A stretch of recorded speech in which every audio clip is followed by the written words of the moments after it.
Bonjour, messieurs, bonjour. Nous sommes le jeudi 11 août 2022. Nous sommes à 24 heures d'un événement historique du côté du Burkina Faso. Dans 24 heures, se tiendra une série de manifestations de ce côté. Des manifestations, bien sûr, qui auront pour objectif de protester contre la présence française sur le sol burkinabé. Tout au long, bien sûr, de cette émission, nous irons du côté de Bobo Dioulasso pour retrouver, bien sûr, Nestor Podassé, l'un des coordonnateurs du mouvement M30, organisateur donc de ces manifestations pacifiques. Avec lui, on essaiera bien sûr de comprendre le contexte dans lequel ces manifestations-là se déroulent. Il s'agit bien sûr d'un événement historique. Forcément, une nouvelle page du Burkina Faso sera écrite à l'issue donc de ces manifestations-là. Quelques éléments, bien sûr, quelques précisions seront bien sûr à suivre dans le cadre de cette émission matinale. Nous aurons également du côté de la Guinée où on a définitivement prononcé le décret de dissolution du Front National de Défense de la Constitution. Hier, on n'a pas eu l'occasion d'en parler. C'est donc ce matin que nous allons en parler avec bien sûr le Front National de la Défense de la Constitution qui se projetait pour de nouvelles manifestations, notamment du côté de Bruxelles en Belgique ou encore du côté de Conakry en Guinée. Il n'en sera donc rien puisque le gouvernement de la transition de ce côté a frappé du poing sur la table. Ainsi donc, la décision est tombée. Le décret a été officiellement rendu public. Et c'est une décision aujourd'hui à saluer de la part du pouvoir de transition en place. Bref, avec le concours bien sûr de nos panélistes, on aura également l'occasion d'y voir un peu plus clair. Sur le plateau en présentiel, il sera des nôtres, comme à son habitude, le consultant permanent de cette émission de For You Matin, Abdoul Daba. Je vous le disais à l'entame, en direct de Bobo Dioulasso. Il sera également des nôtres du côté du Burkina Faso. Il sera là, Nestor Podassé. Le panel, vous l'avez, les thématiques, vous les avez également, mais vous n'avez pas encore l'information.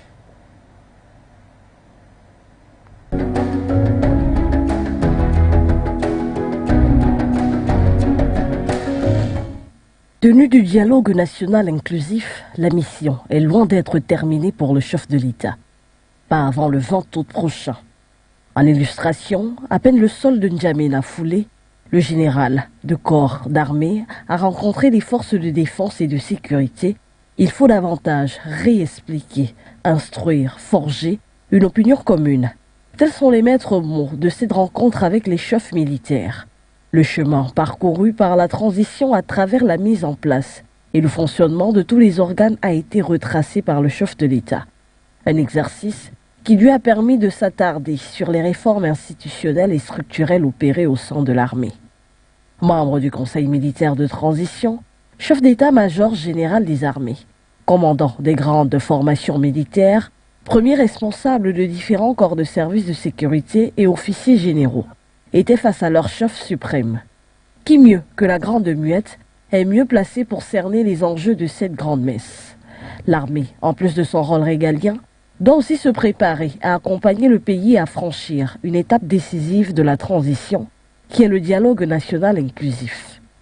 Exhorté par son chef suprême à tout mettre en œuvre pour une intégration réussie des combattants des nouveaux signataires de l'accord de Doha, l'armée est prévenue que le chantier est encore vaste.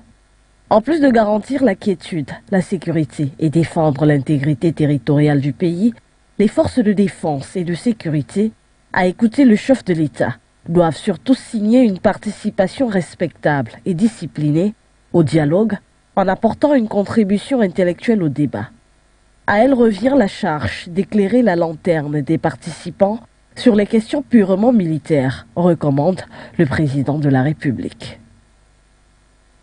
Une attaque de plus au Burkina Faso. Mardi 9 août 2022, 15 soldats ont été tués dans une double attaque à l'engin explosif improvisé dans le centre du pays lors d'une mission d'escorte. L'armée burkinabé précise dans un communiqué qu'un des véhicules du convoi transportant des combattants a sauté sur un engin explosif à hauteur de la localité de Namsigia. Alors que s'organisaient les opérations de secours et de sécurisation, un deuxième engin a manifestement été activé à distance, causant de nombreuses victimes. Le bilan des deux incidents fait état de 15 militaires tombés et d'un blessé, précise le communiqué qui évoque également des dégâts matériels. Des renforts ont immédiatement été dépêchés sur les lieux pour assurer l'évacuation des victimes. Depuis 2015, le Burkina Faso est confronté aux multiples attaques attribuées aux groupes armés terroristes, ayant fait de nombreuses victimes et des milliers de déplacés internes. Le 24 janvier 2022, le lieutenant-colonel Paul-Henri Sandaogo Damiba renversait le président Roch-Marc Christian Kaboré, accusé d'avoir été incapable d'enrayer la violence djihadiste. Cependant, la situation sécuritaire du Burkina Faso ne s'est pas améliorée et les attaques se sont multipliées ces derniers mois.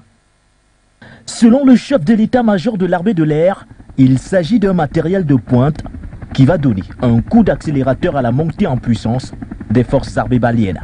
De plus, l'objectif des autorités de la transition est de refonder l'armée malienne pour être davantage professionnelle, bien équipée, bien entraînée et surtout dotée d'un bon moral, plus proche du peuple dont elle est l'issue et dominant l'espace des opérations suivant les règles d'engagement strictes. Sur la présentation du matériel, les aéronefs de combat reçus, parmi lesquels certains ont été montés en vol, constitués de Sukhoi Su-25, un chasseur bombardier spécialisé dans l'attaque au sol, capable de transporter des roquettes, des canons, des bombes et des missiles air-sol. Son efficacité n'est plus à démontrer, a expliqué le chef de l'état-major de l'armée de l'air, le général de brigade Alou Boy Diarra.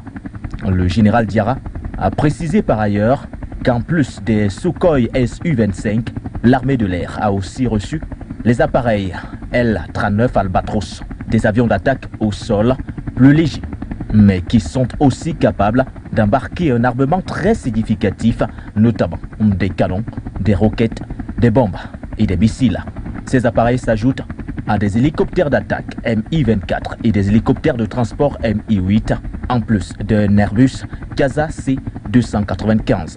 Tous ces appareils s'ajoutent à la flotte déjà existante et complétés par les radars de surveillance de l'espace aérien et des moyens de défense sol-air pour la protection de l'espace aérien. C'était plutôt une cérémonie d'engagement qui vise à faire de l'armée de l'air du Mali une armée déterminée, combative, décisive et pouvant répondre sur tout théâtre d'opération.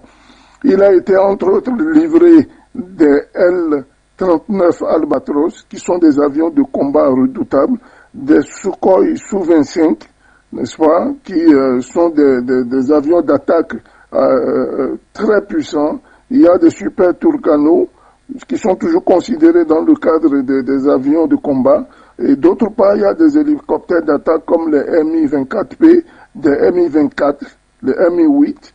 Et ce qui est à saluer à ce niveau, un avion de transport de troupes Casa 295, qui est un avion de troupes qui peut transporter énormément de personnel et de matériel, et pour chuter des radars, c'est-à-dire des moyens de défense aérienne et des moyens de défense aérienne, n'est-ce pas, et d'autre part des moyens qui puissent permettre, n'est-ce pas, de capter les positions de l'ennemi, à savoir des radars. Vous voyez, ce qui a été disposé sur le sol, sur le tarmac de l'aéroport, n'est qu'une infime partie du matériel qui a été envoyé. Ne parlons pas des armes légères, à savoir des fusils d'assaut et autres qui sont aussi arrivés et pour lesquels il n'a pas été nécessaire d'étaler cette cargaison. Le Mali, comme vous le constatez, est en train de renaître de ses cendres. Aujourd'hui, dans la sous-région, passe pour être la première puissance militaire d'après un certain nombre de sondages. Et c'est à croire que cette grande civilisation déterminée à mettre un terme au terrorisme par ses propres moyens. Cela est à saluer, c'est une initiative à encourager et d'ailleurs à copier pour nous autres qui sommes d'autres États comme le Bénin, le Togo, le Burkina Faso frappés durement par les affres du terrorisme. Au Cameroun, le service de la police municipale est désormais légal et encadré. Ceci consécutivement au décret du président de la République, son Excellence Paul Biya, signé le 9 août 2022. Une décision qui situe les dispositions générales en passant par les moyens et ressources humaines. Le chef de l'État, dans son article 1er du dit décret, stipule que la police municipale a pour objectif d'assurer le bon ordre ainsi que la tranquillité, la sécurité publique sur le territoire de la commune ou des communautés urbaines. Tout ceci placée sous l'autorité du maire. Ajoutez à cela, plusieurs autres tâches sont ainsi relevées, à savoir la régulation des stationnements des véhicules sur la voie publique, la fluidification des circulations sur la voie publique et intercession sous l'encadrement des forces de maintien de l'ordre. La liste est loin d'être exhaustive. Il faut dire que ce décret intervient dans un contexte où de nombreux problèmes vécus sur le terrain entre la police municipale et les chauffeurs de moto-taxi, les conducteurs de taxi et même les forces de maintien de l'ordre ont pignon sur rue depuis quelque temps. Une situation qui avait poussé le ministre de la décentralisation Georges Elanga Obam en 2021 de tirer une sonnette d'alarme à tous les préfets des régions de régulariser la situation des polices municipaux. Ainsi interpellés, ces agents municipaux devront alors exercer leur mission dans le strict respect des droits et libertés des populations. Selon les premières indications, la Super Ligue africaine sera la compétition la plus suivie et la plus lucrative du continent, avec une dotation de 100 millions de dollars. L'initiative portée par le président de la Confédération africaine de football, Patrice Motsepe, est en outre révolutionnaire. Pour sa première édition, cette compétition réunira les 24 meilleurs clubs du continent avec une coquette somme de 2,5 millions de dollars chacun en guise de prime de préparation. De quoi saliver, rien qu'à l'évocation de ces montants qui donnent tout simplement du tournis. D'après les signaux d'Arusha en Tanzanie, les 24 clubs participants seront repartis en 3 pôles composés de 8 formations. Une poule d'Afrique du Nord, une poule d'Afrique centrale et de l'Ouest et une poule Afrique du Sud et de l'Est. Les 8 équipes de chaque groupe s'affronteront en match aller-retour et chacune disputera donc 14 matchs durant cette première phase. À l'issue de cette phase de groupe, les 25 meilleurs de chaque poule et le meilleur 6e, tout groupe confondu, prendront part à la phase à élimination directe à partir des 8e de finale qui marqueront la fin de la répartition géographique. La Confédération africaine de football, de son côté, par l'organisation de cette compétition, compte également tirer profit au moment où elle vient d'enregistrer des pertes à hauteur de 50 millions de dollars lors de l'exercice 2020-2021. L'initiative est donc vraisemblablement motivée par la volonté de renflouer les caisses de la CAF, décidément en perte de vitesse. Pour ce faire, Patrice Motsepe peut compter sur des sponsors et partenaires commerciaux de choix déjà intéressés à coller leur image à la compétition. Aussi, la Confédération africaine de football peut s'appuyer sur le soutien de la Fédération internationale de football association par le biais de son président Gianni Infantino. En attendant le coup d'envoi prévu en Tanzanie en 2023, les responsables et dirigeants de clubs peuvent désormais se mettre au travail.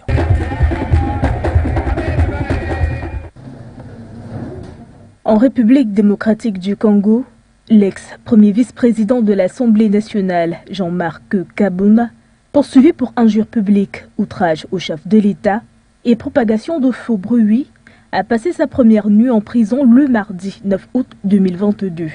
Après avoir été auditionné pour la 2e fois par le parquet général de la Cour de cassation, Jean-Marc Kabouna a été placé sous mandat de dépôt provisoire et conduit à la prison centrale de Makala à Kinshasa. En effet, l'ancien président intérimaire du parti au pouvoir Kabouna, devenu opposant du régime en place, était monté au chrono contre le président Félix Tshisekedi, son ancien allié, le lundi 18 juillet 2022, lors d'une conférence de presse annonçant le lancement de son parti, l'Alliance pour le règlement intérieur de l'Assemblée nationale, qui scrupule qu'à la place de la détention, un député national est mis en résidence surveillée. Pour rappel, le 31 mars dernier, il avait été contraint à la démission après une polémique à la suite d'un incident ayant opposé sa garde rapprochée à un élément de la garde républicaine. Il a par la suite été exclu de l'UDPS. Le secrétaire d'État américain Anthony Blinken s'est rendu le mardi 9 août à Kinshasa en République démocratique du Congo pour la 2e étape de sa tournée africaine. Après un entretien avec le président congolais Félix Tshisekedi, une conférence de presse s'en est suivie pour les comptes rendus. Un peu plus de 30 minutes d'échange face à la presse, Anthony Blinken et son homologue congolais Christophe Litondola, ministre des Affaires étrangères, par ailleurs vice-premier ministre du Congo. Durant sa prise de parole, Christophe Litondola a salué l'intérêt des États-Unis pour son pays, tout en rappelant la vieille amitié qui les lie, une amitié selon lui qui résiste à l'érosion du temps. C'est avec en toile de fond des discussions le contexte international actuel marqué par la guerre en Ukraine et la situation à l'est de la République démocratique du Congo, en proie à des tensions avec le Rwanda voisin, que le ministre des Affaires étrangères du Congo a égrené les grands axes de sa discussion avec son homologue américain. Que nous avons échangé sur des questions d'intérêt commun, plus particulièrement dans les domaines ci-après. Défense et sécurité, focalisée sur la situation sécuritaire à l'est de la RDC et la coopération militaire, économie et finances, plus précisément concernant le programme de réformes économiques et des investissements étrangers et réformes économiques du gouvernement, ainsi que la problématique de l'exploitation de ressources naturelles et des industries extractives. Nous avons échangé également sur l'environnement, les mines et la démocratie. Côté américain, la prise de parole d'Anthony Blinken s'est faite en français, saluant dans ses propos liminaires l'entretien à lui accordé par le président Tshisekedi. Ministre, cher Christophe, je me réjouis de vous retrouver et de me trouver au Kinshasa. Et je veux surtout remercier le président Tshisekedi pour un entretien très substantif et productif que nous avons eu il y a à peu près 1 heure. Le secrétaire d'État américain a longuement évoqué les questions environnementales et la nécessité pour les entreprises investissant en République démocratique du Congo dans le domaine minier de le faire dans le respect de l'environnement, avec un intérêt particulier pour la préservation de la forêt équatoriale, 2e poumon du monde. Autre sujet au menu des échanges, la démocratie et les droits de l'homme. L'épineuse question du conflit transfrontalier n'a évidemment pas manqué à l'ordre du jour.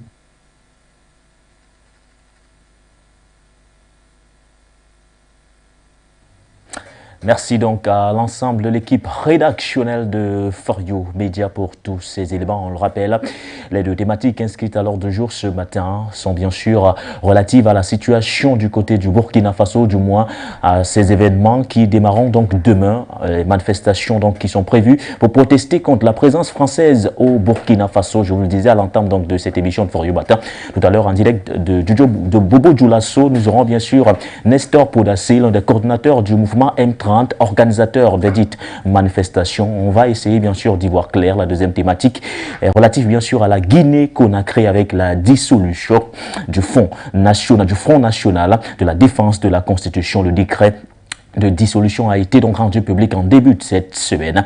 Le Front National de la défense de la Constitution prévoyait de nouvelles manifestations, notamment du côté de Conakry le 17 août prochain. Il n'en sera donc finalement rien puisque le pouvoir de transition a tranché définitivement. Donc avec le concours de nos différents panélistes, on aura l'occasion bien sûr d'en parler tout au long de cette émission de For You Matin. Mais avant véritablement d'ouvrir les débats sur ces différentes thématiques, c'est l'instant de la revue de presse.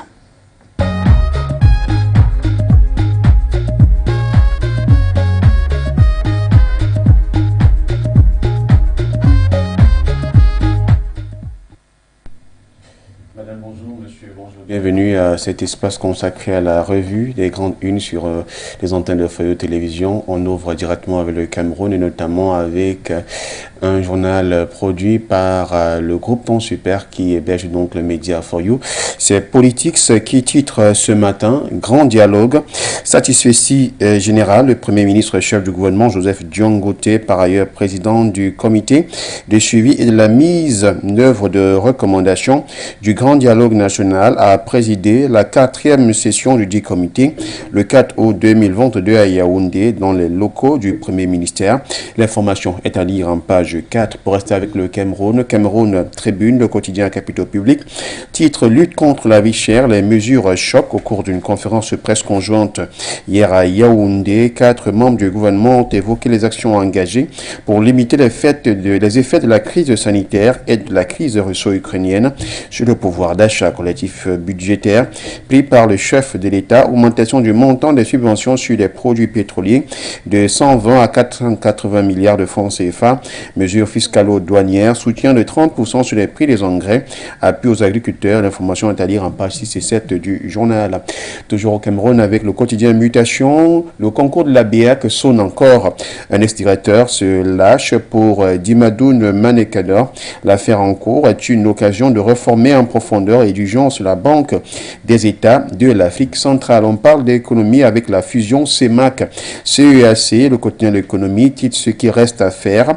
La concrétisation de cette initiative ouvrira la voie à la création d'un marché de près de 200 millions de consommateurs. Les membres du comité de pilotage du projet en conclave à Yaoundé jusqu'au 12 août 2022. On sort du Cameroun pour parler cette fois-ci de santé avec le quotidien Éco-Santé, blanchiment artificiel de la peau. Manaouda Malachi, le ministre de la Santé, menace. Noran Foster ferme boutique suite à la diffusion d'un reportage sur une télévision internationale présentant des boissons dites embellissantes. Le ministre de la Santé publique a demandé dans une lettre datant du 9 août 2022 adressée à la promotrice des entreprises Nourishka la suspension de toute activité de commercialisation de tels produits sans autorisation préalable de son département ministériel, étant entendu qu'elle s'apparente à une mise en danger de la vie d'autrui. Noran Foster, dans son compte Facebook, a annoncé la fermeture totale de toutes les entreprises Nourishka. Du côté de la Guinée en Conakry, le soir titre Tiken sur la migration. La Méditerranée est devenue l'un des plus grands cimetières de la jeunesse africaine. À lire donc dans le journal. Toujours dans ce journal, on peut parler du gouvernement malien qui exige donc du président Macron d'abandonner définitivement sa posture néocoloniale, paternaliste et condescendant d'informations en pied de page du journal. Ouakat Sera au Burkina Faso titre sur la Guinée. Le balai citoyen exige l'arrêt immédiat des menaces et violences politiques contre le FNDC.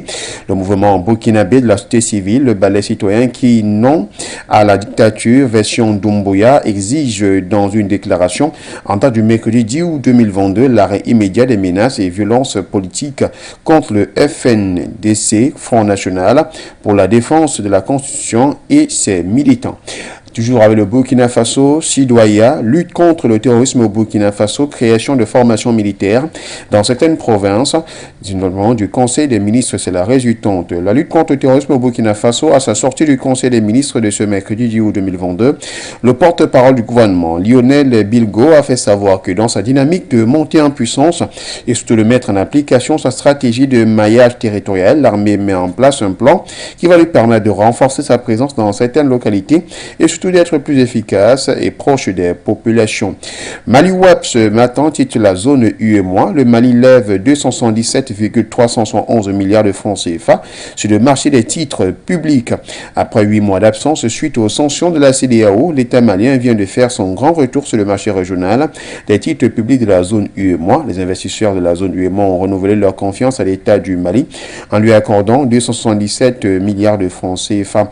Il faut bien le dire que ceci a annoncé donc le ministre de la Communication et de l'Économie et des Finances qui faisait savoir que pour ce retour sur le marché à la suite des levées de sanctions, les services du ministère de l'Économie et des Finances à travers le Trésor public allons solliciter les investisseurs pour un montant de 270 milliards et a obtenu l'adhésion favorable à hauteur de 102%, bien plus que le montant sollicité, soit 277,371 milliards de francs CFA. Ce département indique que ce succès témoigne de la confiance des investisseurs en l'État malien, en son gouvernement et en la politique économique, financière et budgétaire des plus hautes autorités. Cette opération importante jamais réalisée par le Mali servira, selon d'autres ressources, à rembourser les impayés du pays qui s'élèvent à 220,2 milliards de francs CFA. Mali Web, toujours communiqué de presse, l'Union européenne mobilise plus de 59 millions de francs CFA pour résoudre aux besoins alimentaires et nutritionnels urgents au Mali. Durant la période de soudure agricole 2022, plus d'1,8 million de personnes devraient faire face à l'insécurité alimentaire et à la faim et un peu plus d'1,2 million d'enfants de moins de 5 ans souffriront probablement de malnutrition aiguë au Mali. C'est pourquoi l'Union européenne mobilise 59 36 130 francs afin de contribuer et à répondre aux besoins alimentaires et nutritionnels des populations les plus démunies. Ce financement de l'UE aide la Croix Croix-Rouge malienne a apporté une aide d'urgence complémentaire qui sera donnée aux bénéficiaires en espèces. L'aide humanitaire bénéficiera directement à 250 familles vulnérables dans la région de Koulikoro, cercle du Nara. Ces familles ont été sélectionnées en coordination avec d'autres interventions en cours par l'État et les partenaires humanitaires. Ce financement fait partie de la contribution globale de l'Union au Fonds d'urgence pour les secours lors de catastrophes de la Fédération internationale des sociétés de la Croix-Rouge et du Croissant-Rouge. On parle cette fois-ci du côté de la Côte d'Ivoire, parlons des TIC. La RTIC et des experts réfléchissent à Abidjan pour renforcer la protection des données personnelles. L'autorité de régulation des télécommunications de Côte d'Ivoire, ARTCI, a organisé mercredi 10 août 2022 à Abidjan la première édition des journées portes ouvertes sur la protection des données personnelles en Côte d'Ivoire, a constaté donc le journal. L'objectif de ce conclave qui a réuni des experts à la protection des données personnelles est de renforcer la protection des dites données en Côte d'Ivoire et d'assurer une meilleure sécurité numérique. Cette première édition des journées portes ouvertes de la protection des données personnelles s'inscrit dans le cadre de la participation de la Côte d'Ivoire au programme de l'Association internationale des professionnels de la protection de la vie privée IAPP. Cet événement vise à valider l'acceptation définitive de notre pays, notamment la Côte d'Ivoire, à ce programme qui rassemble les communautés nationales et sous-régionales de la protection de la vie privée, a dit Mounir Diawara, qui s'exprimait au nom du président du conseil régional de l'ARTCI. 7-7 du côté de la République démocratique du Congo, ce matin, par la RDC, a saisi Antonio Guterres pour solliciter l'examen et la publication du rapport des experts de l'ONU qui confirme le soutien du Rwanda au M23. La République démocratique du Congo a officiellement saisi le secrétaire général de l'Organisation des Nations Unies, Antonio Guterres, au sujet du rapport de ces experts qui confirme que le Rwanda a soutenu le M23 pour déstabiliser l'est du pays.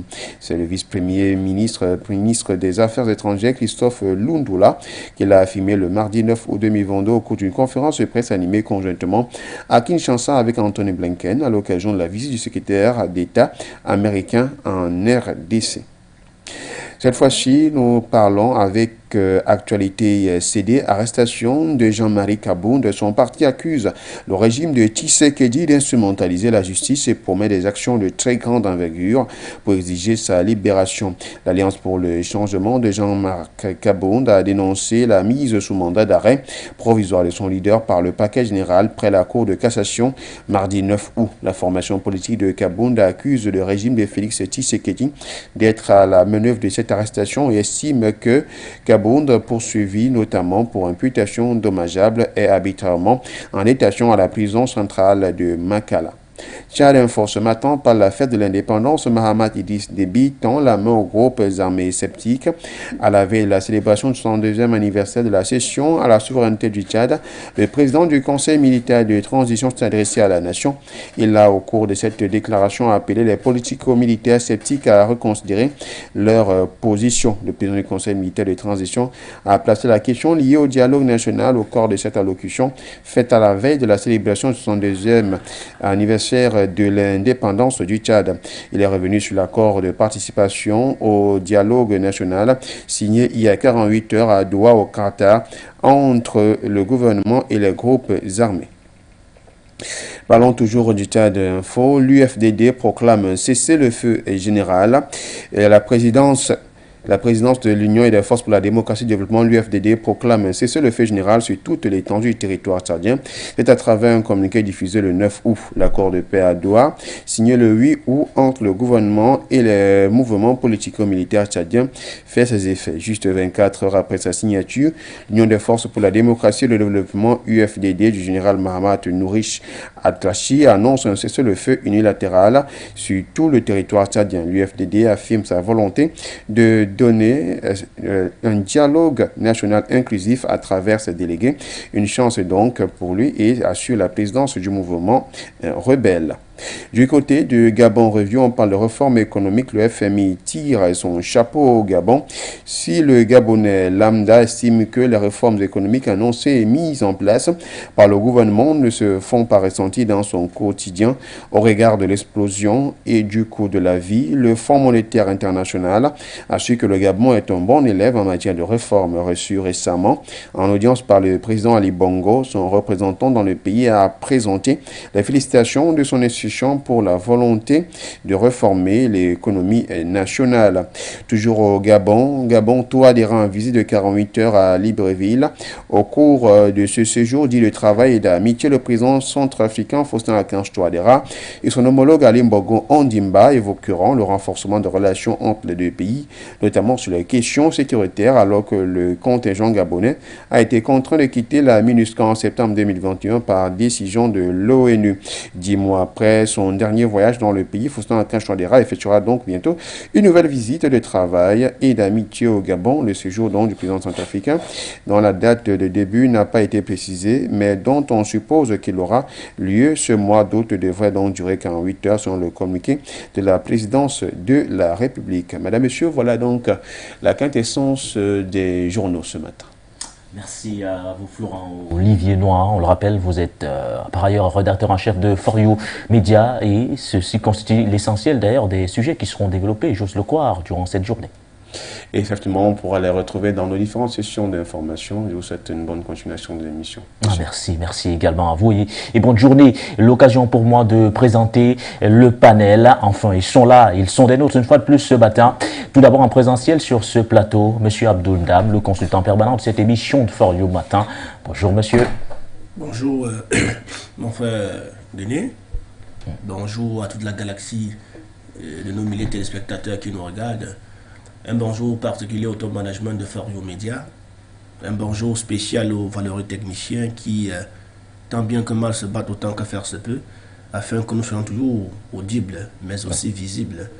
Et sur ce, je tiens à saluer mes co-panélistes que vous aurez le plaisir de présenter, ceux avec qui nous aurons la latitude d'apporter nos modestes contributions à l'effet de construire cet édifice qu'est l'Afrique. Lui aussi est un valeureux combattant, un valeureux guerrier, parce que du courage il en faut pour bien sûr être l'un des coordonnateurs de ce mouvement qui demain certainement écrira une nouvelle page de l'histoire du Burkina Faso. Il est en direct de Bobo Dioulasso au Burkina Faso pour nous ce matin. Bonjour Nestor Podassi. Bonjour mon frère, bonjour à mon co-panéliste. Bonjour à toute l'Afrique, bonjour à For You Media, bonjour à tous les journalistes, bonjour à tous les techniciens, bonjour au PDG, bonjour à toute l'Afrique et à tous les Africains qui sont au niveau de la diaspora. Merci beaucoup. Alors Nestor, on démarre avec vous Nestor. Demain, c'est certainement un jour historique pour le peuple burkinabé avec ces manifestations pacifiques qui sont annoncées. Et j'ose le croire, vous n'avez pas choisi la date du 12 août par hasard. Que représente le 12 août pour le peuple burkinabé? Le 12 août représente beaucoup de choses pour le peuple burkinabé parce que, vous savez, l'ambassadeur nous a insultés pendant la fête de leur indépendance qui a fêté le 14 juillet. Oui. Et nous avons décidé de répondre et nous avons donné un ultimatum qu'il soit expulsé de Burkina Faso avant le 12. Et si avant le 12 il n'est pas expulsé, nous allons commencer les manifestations à partir du 12 et ça sera chaque vendredi jusqu'à ce que nous obtenions son départ de façon immédiate au Burkina Faso. C'est-à-dire que l'ambassadeur, pour qu'il reste au Burkina, ce n'est plus négociable. Ça, c'est non négociable, il doit bouger. Mais le 12, c'est par rapport à l'ultimatum que nous avons donné pour qu'il puisse quitter le territoire avant qu'on continue le reste du combat, c'est-à-dire la présence militaire et les accords qui nous allient. Voilà, voici un peu ce qui représente la date du 12, mais ça sera vraiment historique parce que au XXIe siècle, ça sera la première fois en Afrique francophone, l'Ouest africain, qu'un peuple noir manifeste pour aller devant l'ambassade française. Territoire, on ne veut plus de vous. Même au Mali où il y a eu beaucoup de manifestations, mais jamais ils n'ont manifesté sur l'ambassade de la France. De la même manière au Mali, les convois français n'ont, mais ils ont été bloqués au Burkina Faso. Nous, on n'agit pas vite, on est patient. Mais quand on veut frapper, on frappe fort, le symbole de l'impérialisme. Et le Burkina est son tombeau, sera enterré ici. Merci beaucoup. Mais avant de finir, je voulais rectifier quelque chose. Je ne suis pas le coordinateur du M30, je suis plutôt le coordinateur du PJP, Planète des Jeunes Panafricanistes, membre fondateur du mouvement M30. C'est plutôt Mme Yeli Monikam que nous avons désigné pour coordonner la coalition M30 qui regroupe beaucoup de mouvements panafricains, sociétés civiles et des partis politiques progressistes qui veulent rompre avec la politique France-Afrique. Ah, vous en êtes membre fondateur. Avant peut-être de passer la parole à M. Ndama, on va prendre cette bande-annonce. L'événement, il se prépare. Il est dans les starting blocks et ça sera demain, dans 48 heures.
La bande-annonce de cet événement prévu demain, une série de manifestations tous les 12. En tout cas, on aura l'occasion bien sûr d'y voir un peu plus clair, même M. Ndama, rien qu'à voir cette bande-annonce. Ça y est, on peut se dire qu'aujourd'hui le peuple burkinabé est plus que jamais décidé à dire stop à la politique française de ce côté qui n'est aucunement jusqu'ici fructueuse.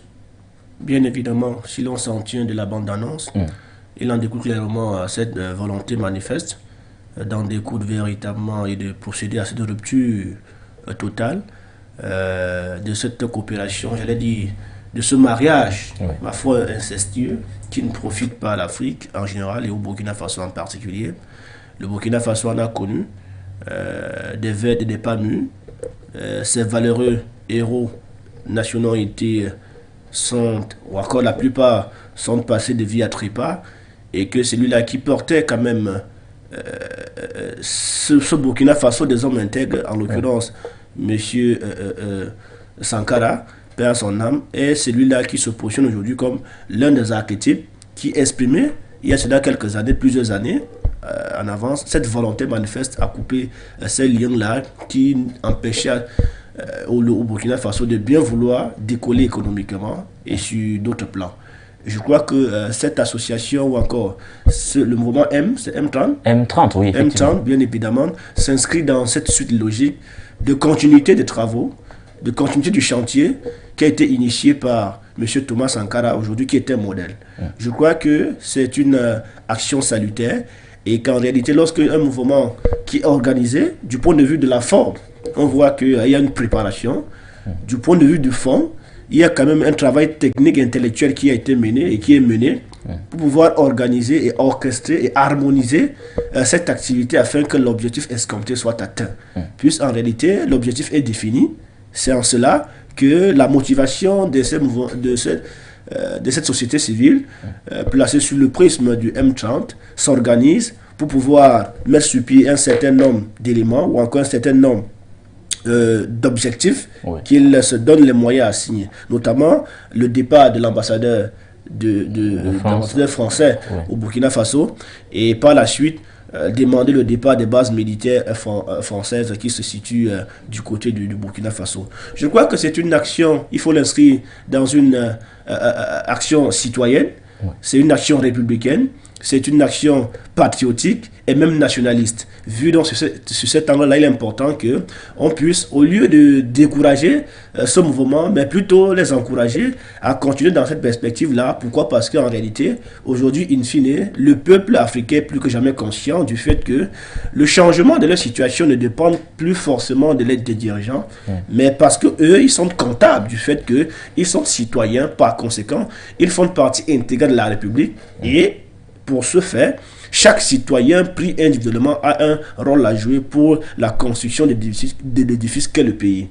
Vu donc sur ce prisme-là, il est important que les populations, le peuple, prend sa responsabilité pour qu'en réalité, ce qu'ils trouvent inconfortable, ce qu'ils trouvent injuste, qu'ils puissent corriger en prenant leurs responsabilités. Donc c'est en cela qu'il faut inscrire ce mouvement qui n'est pas en déphasage avec les autorités burkinabées, mais mieux encore, attire l'attention des autorités du fait que nous avons subi énormément et par conséquent au XXIe siècle, il est incongru, voire inconcevable que nous puissions écouter faire face à des humiliations venant de qui que ce soit. Je tiens à rappeler que ce mouvement est déclenché bien évidemment au lendemain de la sortie de la conférence de presse de l'ambassadeur français au Burkina Faso lors de la célébration du 14 juillet, la fête nationale française, où il a tenu des propos condescendants, non seulement vis-à-vis de la population burkinabé, du peuple burkinabé, mais beaucoup plus aussi du côté des forces de défense et de sécurité burkinabé.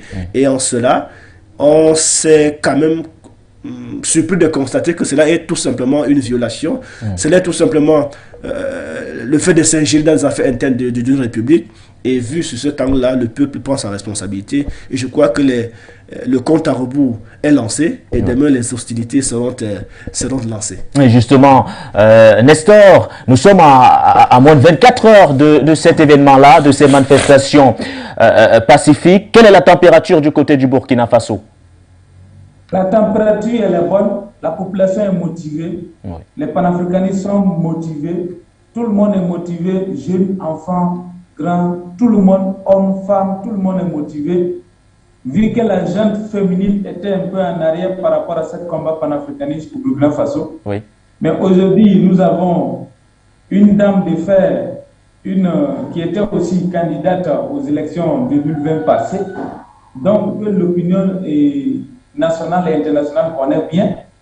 Et quand nous avons décidé de nous mettre ensemble, nous avons décidé de la mettre au devant des chaînes. Donc cela a décomplexé certaines femmes, a sorti de leur torpeur pour nous rejoindre dans la bataille.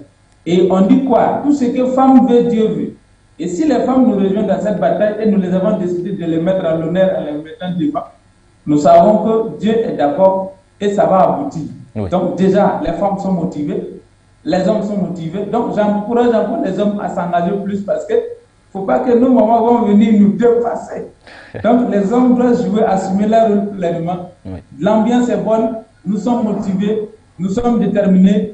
Voilà. Malgré que la France fait des menaces, je vous ai dit que le dimanche passé, j'ai été menacé sur moi à la maison de moi. Je reçois des menaces sur WhatsApp.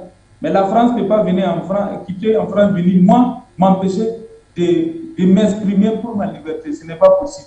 Ça veut dire que vous recevez des menaces en permanence. C'est bien ça, Nestor? Je dis, vous recevez des menaces en permanence par rapport à cet événement-là. Moi, personnellement, c'est avant ça même. Ça, c'est depuis l'année passée. Depuis le moment du blocage du convoi de la France, je reçois tout le temps des menaces de la part de la France. Mais moi, ça ne me dit absolument rien. Quelqu'un ne peut pas quitter à des milliers de kilomètres, venir me voler. Et je veux réclamer ce qu'il m'a volé. La personne dit que je n'ai pas le droit de réclamer. Donc, ça m'importe peu sur les menaces de la France. Et j'ai dit aux camarades panafricains, n'ayez pas peur, nous sommes sur la terre de nos ancêtres, fonçons droit au but. l'impérialiste doit bouger les couilles. Et c'est le moment comme ça. Il faut engager la bataille. Il ne faut pas la peine de s'asseoir lamenter. Moi, je suis dans plusieurs forums panafricains où ils passent tout le temps à montrer les images de ce qu'ils nous ont fait dans l'esclavagisme, pendant le travail forcé. Je les ai dit d'arrêter cette nuit de lamentation-là. Oui. La meilleure façon de se venger, c'est de se lever pour lutter, pour les mettre dehors. S'asseoir, pleurer matin, midi, soir. On nous a fait ça, on nous a fait ça. Dans le ressentiment, ça ne sert à rien si tu n'agis pas. Donc, je dis à la jeunesse africaine, ce n'est pas la peine que les autres pays s'asseyent pour nous applaudir. Passez à l'action. Passez à l'action. Passez à l'action. La meilleure façon de nous soutenir, c'est de sortir chez vous aussi et passer à l'action. Aucun pays colonisé par la France n'est encore indépendant. En dehors de Burundi, l'Éthiopie qui n'a jamais été colonisée, oui. Et le Mali qui est en phase de gagner son indépendance, mais le Mali n'a pas encore gagné. Oui. La France est toujours au Mali. C'est ce que je veux faire comprendre aux autres. Tant que nous n'allons pas lever ensemble, ça sera compliqué. Mais si on lève ensemble, si on se lève dans tous les pays colonisés par la France, au même moment, vous allez voir que la France va tomber facilement parce qu'actuellement, la France concentre toute son énergie sur le Mali, le Burkina et le Niger parce que c'est les trois pays là où ça fait du bruit. Maintenant, quand tous les autres pays comme le Sénégal, la Côte d'Ivoire, le Togo, le Bénin, le Gabon, et là où il y a les bases militaires, la Centrafrique, le Tchad, le Congo, Brazzaville, Djibouti, tous ces pays-là où se trouvent les bases militaires, et en même temps où il y a les pays où les francs CFA est consommé, se lèvent au même moment. Pour dire stop, ça suffit, nous voulons quitter le franc CFA, nous voulons notre propre indépendance, créer une monnaie unique. Mais vous allez voir que la France est déstabilisée. Donc, c'est la meilleure façon. C'est ce que j'ai toujours dit à mes camarades avec qui ont posé hier dans un forum WhatsApp. C'est des jeunes béninois. Je les ai dit actuellement, officieusement, l'armée française a une base au nord du Bénin. Mais officiellement, ce n'est pas encore reconnu. Qu'est-ce qu'il faut faire? Ils ont fait une publication pour nous encourager, parler du Mali. Je les ai dit, c'est bien. Mais moi, la meilleure façon, moi, de m'encourager, c'est de te lever, faire la même chose, parce que toi et moi, nous sommes liés, nous sommes enchaînés par les mêmes chaînes. Oui. Donc, c'est le moment où on se fasse une montée en puissance généralisée. C'est une manifestation généralisée dans toute l'Afrique, le même jour, de manière gigantesque, dans tous les rues des pays francophones en Afrique, le même jour, vous allez voir que la France, ça va trembler. Mais quand un se lève ici, tous les radars sont braqués là-bas pour voir comment ils tiennent ça. Après, un coup de paille se lève de l'autre côté. On braque les radars là-bas pour voir comment il faut éteindre cela. Raison pour laquelle je profite de votre antenne pour dire à toute la jeunesse africaine, toutes les partis politiques en Afrique, si vous n'êtes pas là pour le bien-être de votre peuple, le peuple doit vous vomir et puis prendre son destin en main. Aujourd'hui, ici au Burkina, nous n'avons pas attendu un politicien pour qu'il nous délivre. Nous avons décidé d'aller au charbon. Aujourd'hui, c'est eux qui sont en train de nous rejoindre. C'est les politiciens qui ont compris que non, nous nous sommes trompés de chemin. Voici, ce sont ces jeunes gens-là qui sont sur le bon chemin. Voilà, ils sont en train de nous rejoindre. Et c'est ça que je veux que les autres jeunes fassent dans les autres pays. Un politicien n'est pas là pour votre bonheur, il est là pour lui-même son propre bonheur. Oui. Donc, si le peuple veut son bonheur, c'est de prendre son destin en main. Quitte à ces politiciens-là de se rallier à votre vision, où ils seront mis dans la poubelle de l'histoire. Et vous, jeunes, vous allez écrire votre histoire. C'est ce que nous avons décidé de faire et c'est ce qui doit marcher partout en Afrique. Oui. Donc, je dis aux gens, n'ayez pas peur des intimidations, n'ayez pas peur des menaces, parce que celui qui a peur, il est déjà mort, parce que la peur t'a tué. Il faut tuer la peur en toi et puis sortir.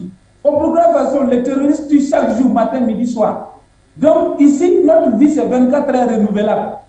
24 heures renouvelables, tu as peur de quoi? Il y a des gens qui meurent tous les jours ici au Burkina. Ils n'ont jamais insulté la France. Ils n'ont jamais dit France dégage. Mais ils meurent. Mais à quoi ça sert de mourir de façon lâche? Sortons tous, attaquons notre ennemi commun, libérons notre pays qui est de la main de la France, qui est le parrain des terroristes, et libérer l'Afrique. C'est de ça qu'il s'agit. Ce n'est plus le moment d'avoir peur, s'asseoir dans son salon, faire des gros discours, faire des grosses publications sur Facebook, s'asseoir, faire des grosses commentaires, ou bien passer sur les plateaux, être le bon donneur de leçons, mais sur le terrain, on n'agit pas. Il faut passer à l'action. C'est le moment de la libération de l'Afrique. Merci beaucoup. Merci à vous également, mon cher Nestor Podassi. C'est pertinent ce qu'il est en train de relever. Ce qu'on a souvent l'habitude de reprocher au peuple du continent africain, c'est le fait pour eux, à chaque fois, de mener des actions de façon isolée. C'est peut-être l'occasion, enfin, de se lever à travers des manifestations généralisées, parce que là, la portée recherchée, elle doit être large. Bien évidemment. Ce que je constate et je note, c'est que dans mon propos liminaire, j'ai fait allusion à un aspect très important, que cette association, ce mouvement M30, est une organisation qui est dotée de beaucoup d'intelligence et qui fait preuve d'une méthode et d'une stratégie à saluer. Je vais prendre 2 cas. Premier élément, c'est le fait que ça soit le M30 est une forme de conglomérat, de confédération de plusieurs associations de la société civile qui se sont mis ensemble pour faire un poids véritable. Or, par le passé, on avait constaté toujours que une action d'envergure était solitaire et avait l'incapacité de drainer davantage les foules. Je crois que sur cet aspect, vous verrez que c'est le cocktail, c'est l'agrégation de plusieurs associations de la société civile burkinabé qui se sont mis ensemble. Cela, du point de vue du poids de la représentation, est un élément à saluer. Deuxième stratégie que je salue déjà, que ce mouvement a fait preuve, c'est de mettre au devant de la scène une dame. Une dame. On a toujours tendance à constater que... Il s'agit de Madame Yeli Monikam. Madame Yeli Monikam, par le passé, certaines personnalités de la société civile avaient toujours tendance à prendre en otage ce genre d'organisation à l'effet d'avoir le devant de la scène. Dans le cas d'espèce, c'est une dame qui est au devant de la scène et on sait le poids et l'influence qu'a une dame à une manifestation d'envergure, sa capacité à drainer les foules et sa capacité également à convaincre davantage. Pourquoi? Parce que la parole d'une dame convainc facilement et que le fait de voir une dame au devant de la scène va donc permettre à ceux-là qui sont dubitatifs de bien vouloir regagner le combat. Et c'est ces 2 éléments que je m'en vais quand même, il était important que je puisse soulever pour aller dans le même sens que Nestor Podas, pour démontrer qu'en réalité il y a une dimension intelligible, une bonne dose intelligible qui a été mise dans cette organisation. Pourquoi? Parce qu'on reprochait nos organisations, lorsqu'il faut manifester, d'être un peu naïfs en négligeant certains aspects qui pouvaient compromettre le mouvement en question. Dans le cas d'espèce, le mouvement est très bien pensé, est savamment pensé, et je mets ceci à leur actif. Pour revenir sur un aspect aussi qui me paraît très fondamental, vous savez, Frantz Fanon disait que chaque génération a une mission, soit de l'accomplir ou la trahir. Actuellement, le peuple burkinabé, la jeunesse burkinabé en l'état, obéit scrupuleusement à cette citation de Frantz Fanon. Ils prennent leurs responsabilités parce qu'ils se disent, s'ils ne le font pas, qui va le faire à leur place? Et je crois que les autorités publiques, les autorités de l'État ne peuvent pas tout faire. Parfois, ils vous observent également et ils peut-être attendent l'élément déclencheur pour qu'en réalité les autorités puissent vous accompagner. Donc je crois que le peuple burkinabé en l'état est un peuple intègre, on le sait déjà, de par leur historicité. Il est important de juste dire qu'en réalité, nous souhaitons que la manifestation qui aura lieu demain puisse être encadrée par les autorités, notamment par la police, pour qu'en réalité, au lieu de réprimander la manifestation, qu'il puisse être encadré. Parce que c'est là où, du point de vue même du droit, il faut peut-être voir quel mécanisme il faudrait peut-être adopter pour qu'en réalité, les forces de sécurité ne puissent pas peut-être les empêcher de marcher ou encore de manifester, et que nous prions plutôt les autorités de bien vouloir encadrer cette marche-là. Pourquoi? Pour éviter une chose très fondamentale. Cette chose, c'est que vous ne pouvez rien, aucune police ne peut rien face à un peuple vent debout. Si le peuple est vent debout, vous verrez qu'en réalité, la police ne pourra rien faire face au peuple. Tout dépendra de la capacité de mobilisation, tout dépendra de l'effectif, et à partir de là, on pourrait checker pour pouvoir envisager si ce mouvement pourra porter le fruit. Donc la capacité de mobilisation est un élément indispensable. Si la foule fait foule, vous verrez qu'en réalité cela va peser cela va créer une forme de pression au niveau des autorités burkinabés, et qu'en réalité ils seront plus que jamais obligés d'écouter, de prêter une oreille attentive aux populations. Je prends un exemple pour pouvoir aller dans le même sens. Au Mali par exemple, vous verrez que lorsqu'il y avait les manifestations pour demander le départ de IBK, la foule était folle, ou encore la foule faisait foule. Au fur et à mesure que chaque vendredi, il y avait les gars siégés, vous voyez que l'effectif grandissait. Et plus l'effectif grandissait, la manifestation prenait d'autres envergures et d'autres tournures. Et plus que jamais, lorsqu'une manifestation de plus en plus gagne de proportions en termes de mobilisation, quel qu'en soit le caractère, je veux dire quoi, autiste des autorités, ils prêteront une oreille attentive. Et je crois que s'ils ne prêtent pas oreille attentive, l'objectif que vous êtes assigné, vous allez l'atteindre sans embâche. Donc je tiens quand même à dire à Nestor Podas qu'il a évoqué un aspect que je voudrais vraiment appuyer, c'est la capacité de mobilisation. Il faudrait vraiment que la foule fasse foule pour qu'en réalité les autorités soient plus que jamais interpeller, à les écouter pour prendre une décision qui va aller en leur faveur. Au cas où les autorités ne vont pas prêter une oreille attentive, qu'ils ne découragent pas, qu'ils se découragent pas, qu'ils poursuivent le combat et que leur objectif qu'ils ont assigné, qu'ils puissent les atteindre facilement. Et je crois, pour embrayer, pour dire qu'en réalité, ce qui se passe au Burkina Faso n'est pas un cas isolé. Vous verrez que les pays, notamment en Afrique de l'Ouest, sont quand même... Quelques pays sont dans cette vague de manifestations. L'autre jour, on évoquait la manifestation du côté du Niger par la société civile, qui également a une même configuration, notamment c'est le conglomérat. C'est une forme d'agrégation de plusieurs sociétés civiles qui intègrent même les étudiants dans cette manifestation qui demande bien entendu le départ des bases militaires françaises au Niger.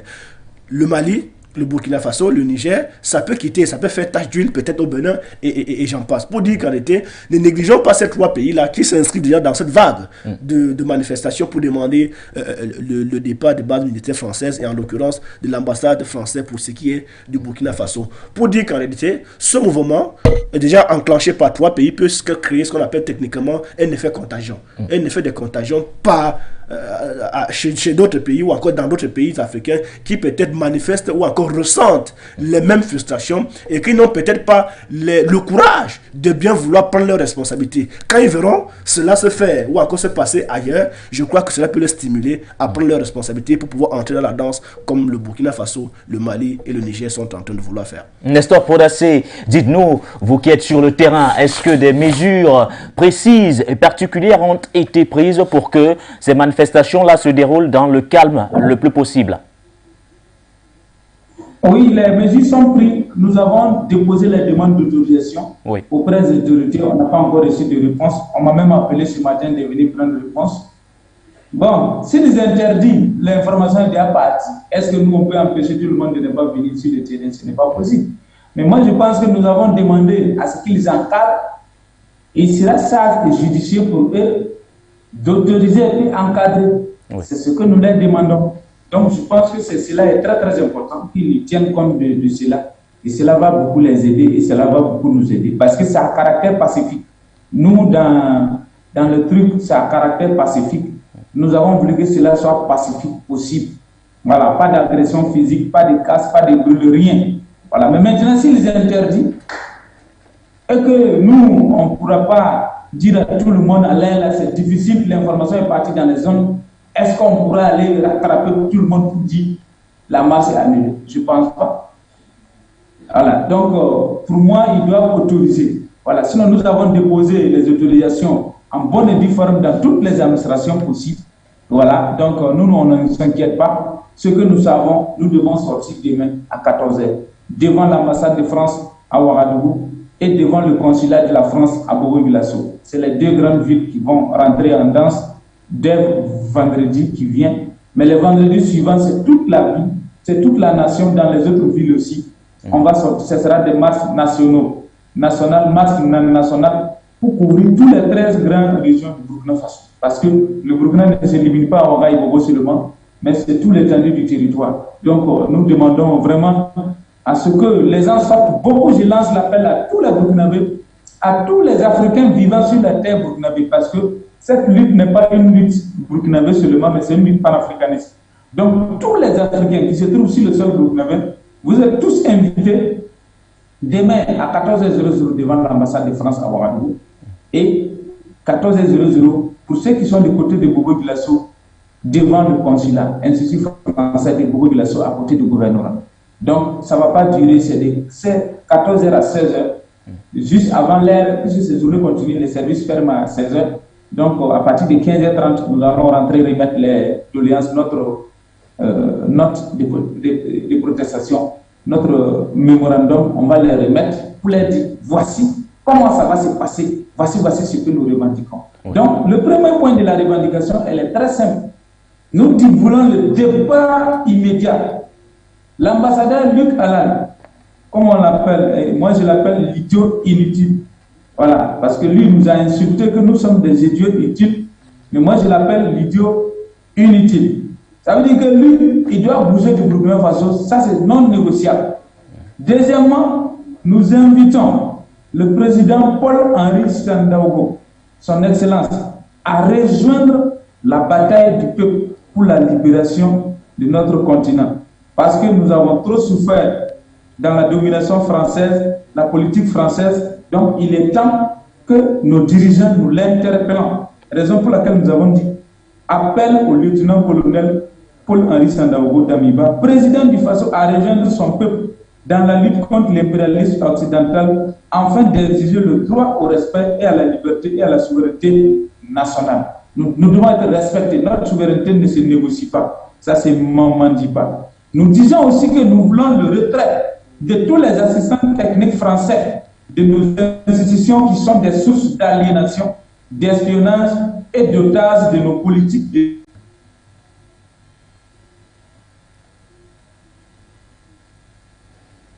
Nestor Podacé, avec bien sûr quelques petits soucis de connexion. On va bien sûr essayer d'arranger tout cela du côté de la réalisation. Il y a ces revendications-là. L'un des premiers points est bien sûr en rapport avec le départ immédiat de l'ambassadeur de France, M.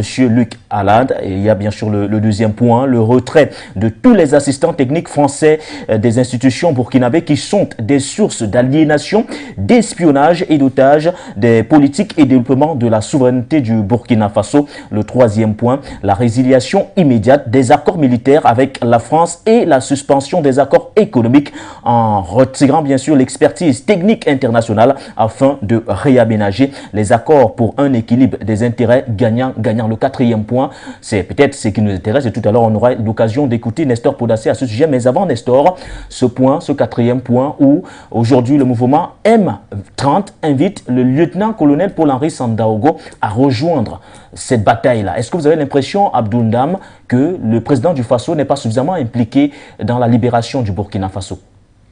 Je ne vois pas peut-être sur ce prisme-là. Le peuple, ne perdons pas de vue que c'est le peuple qui est détenteur de la souveraineté. Oui. Et qu'en réalité, le chef de l'État n'est que la bouche ou encore le représentant du peuple. Et il ne peut rien dire sans la volonté du peuple. C'est en cela que le peuple est en train de prendre sa responsabilité pour interpeller le président de la République de bien vouloir rejoindre le combat. Puisqu'en réalité, il est là, il n'est pas là es nihilo. Oui. Il est là parce que c'est une décision voulue, même s'il n'est pas légitimement, même s'il n'est pas passé par le suffrage universel. Mais quoi que l'on dise, le peuple a accepté qu'il soit là. Si le peuple a accepté qu'il soit là, ça veut dire qu'il est l'émanation de la volonté populaire. S'il est l'émanation de la volonté du peuple, il ne peut qu'agir de par la volonté du peuple. C'est en cela que le peuple est en train d'attirer l'attention du président de la République de bien vouloir rejoindre le combat. Je tiens à réitérer que le président de la République n'est pas le supra-citoyen. Je tiens à réitérer que le président n'est qu'un citoyen qui a un statut spécial. Oui. Pourquoi? Parce qu'il a la charge, la lourde responsabilité de diriger le pays. Et qu'en réalité, il tire son pouvoir. Il tire son pouvoir et sa souveraineté de ce peuple-là. Ça veut dire que le vrai patron du chef de l'État, c'est le peuple. Si le vrai patron est en train d'interpeller le président de la République, quoi de plus normal que le président puisse les écouter. Donc le président Paul-Henri Sandaogo qui devrait forcément écouter l'appel du peuple. Est-ce que Nestor est toujours avec nous?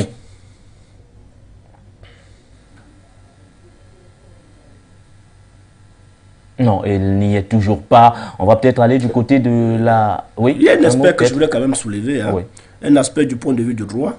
Je tiens à réitérer qu'il est important que les mouvements de M30, ils sont au fait, ils savent les conséquences de cette initiative. Oui. Si l'on s'en tient par exemple du Cameroun, la loi qui encadre les manifestations, c'est notamment la loi de 1990, qui est placée sur deux régimes. Nous avons le régime de déclaration et le régime d'autorisation. Oui. Pour ce qui est de la réunion, c'est une c'est le régime de déclaration. Pour ce qui est de la manifestation, c'est le régime d'autorisation.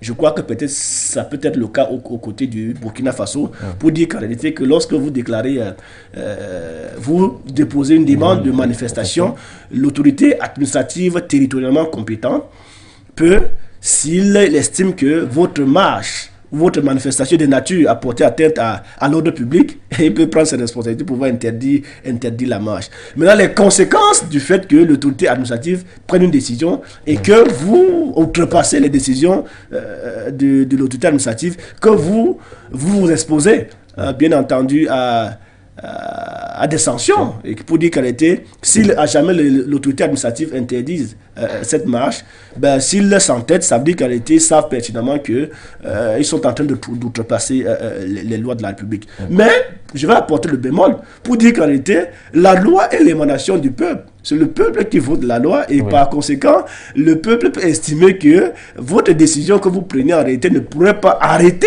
leur volonté à pouvoir libérer le pays. Pour dire qu'en réalité, c'est ce qu'on observe. À 24 heures, ils n'ont toujours pas de réponse favorable à la tenue de ces manifestations-là. Voilà. Donc, forcément, ce que vous dites pourrait avoir son effet. Effectivement, si aujourd'hui, à 24 heures de la manifestation, ils n'ont pas encore reçu une autorisation, et cela souvent obtenu 2 jours avant la manifestation, si jusqu'à l'heure, s'ils n'ont pas encore reçu une autorisation, cela nous amène à tiquer un peu pour dire qu'en réalité, il est fort probable que les motifs évoqués pour la manifestation, parce qu'en réalité, on autorise la manifestation, soit on interdit la manifestation au regard du motif. Le motif, c'est bien entendu la marche où demande le départ de l'ambassadeur français et bien d'autres éléments. Je prends le premier cas.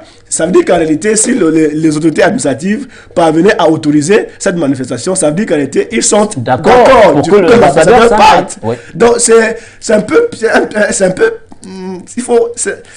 peu subtil là. Ils sont en train de laisser le cours se faire, c'est-à-dire ne peut-être pas autoriser de façon officielle, mais laisser le peuple s'exprimer. Effectivement, pourquoi? Parce qu'en réalité, cela pourrait créer un incident diplomatique entre la France et le Burkina Faso du fait que les autorités ont carrément autorisé à ce que les populations demandent le départ de l'ambassadeur français.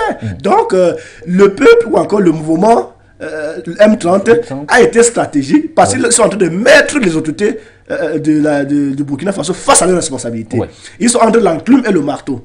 L'enclume, c'est le peuple, l'enclume, c'est bien entendu la France, et le marteau, c'est le peuple qui pourra frapper sur les autorités burkinabés si à jamais les autorités ne parvenaient pas à rejoindre leur combat. La preuve, l'un des éléments, l'un des points, c'est que le peuple interpelle, invite le président de la République à rejoindre le combat. Ça veut dire qu'en réalité, ils sont stratégiques. Là où je salue l'intelligence de ce mouvement, qui sont en train de mettre les autorités dos au mur.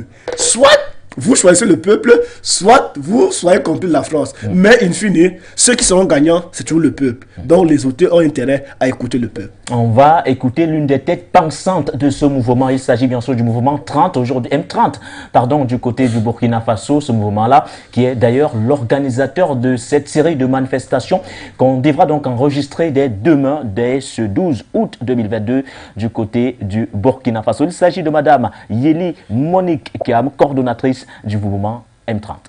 Et finalisé directement avec le siège en France qui choisit ses assureurs et réassureurs. On peut dire qu'il y a une frustration à quelque part. Madame, la France doit dégager. La France doit dégager, je vous dis. Nous sommes dans une lutte. Aujourd'hui, nous réveillons la mémoire de Naba Wobro. Boukari Koutou dit Naba Wobro, nous réveillons sa mémoire. Il n'est pas mort en martyr pour rien. Thomas Sankara n'est pas mort en martyr pour rien. Nous réveillons la mémoire de nos héros. Nous allons aller au combat. La France doit simplement réviser ses accords et nous voulons aujourd'hui un respect mutuel. Il n'est pas possible. Le Burkina Faso n'est pas une préfecture de la France. Pour que voilà, un ambassadeur vienne s'adresser directement à des citoyens pour les qualifier de pluri. La ténacité, la fermeté, bref, la personnalité de Madame Yeli Monique Kiam. Je tiens à vous rappeler que dans une analyse, il faut quand même convoquer la dimension physique et la dimension métaphysique des choses. Quand j'écoute la dame, elle dégage une énergie qui en réalité secoue n'importe qui écoute ce message. Et lorsque c'est la voix d'une dame, la voix de la femme, du point de vue de la mythologie, a une forte représentation en termes d'énergie. Ouais. Lorsqu'une dame qui donne la vie, qui saigne pour donner la vie, porte la voix pour pouvoir exprimer un ras-le-bol, je vous assure, cela est d'une énergie à nulle autre pareil, et que sa voix se positionne comme une forme de contagion qui, à chaque fois qu'un peuple, un citoyen écoute ce discours, vous avez des frémissements. Et quand vous avez des frémissements, mais ces propos vous attrapent et vous n'êtes plus que jamais appelé à rejoindre le combat. Pour dire qu'en réalité, je salue une fois de plus la stratégie orchestrée par le M30 qui a savamment eu l'idée génialissime de mettre au devant de la scène une dame. Pourquoi? Parce que la femme dans les mythologies, c'est la femme qui donne la vie. Elle saigne, elle donne de son sang pour pouvoir accoucher, pour pouvoir donner la vie. Et quand une femme se sent menacée, quand une femme se sent frustrée, se sent maltraitée, et quand elle porte sa voix, la voix de la femme, c'est la voix de Dieu. C'est Dieu qui est en train de parler par la femme, et ses propos sont comme une forme d'énergie qui touche et secoue et crée des vibrations sur l'être humain. Je crois que tous ceux qui écoutent ce discours venant de cette dame a des sensations fortes et des frémissements. On va encore l'écouter parce que franchement, c'est un message fort qu'elle transmet. Avec le concours de la réalisation, je voudrais qu'on revienne sur ce discours de Madame Yéli Monikama. Et finalisé directement avec le siège en France qui choisit ses assureurs et réassureurs. On peut dire qu'il y a une frustration à quelque part. Madame, la France doit dégager. La France doit dégager, je vous dis. Nous sommes dans une lutte. Aujourd'hui, nous réveillons la mémoire de Naba Wobro. Boukari Koutou dit Naba Wobro, nous réveillons sa mémoire. Il n'est pas mort en martyr pour rien. Thomas Sankara n'est pas mort en martyr pour rien. Nous réveillons la mémoire de nos héros. Nous allons aller au combat.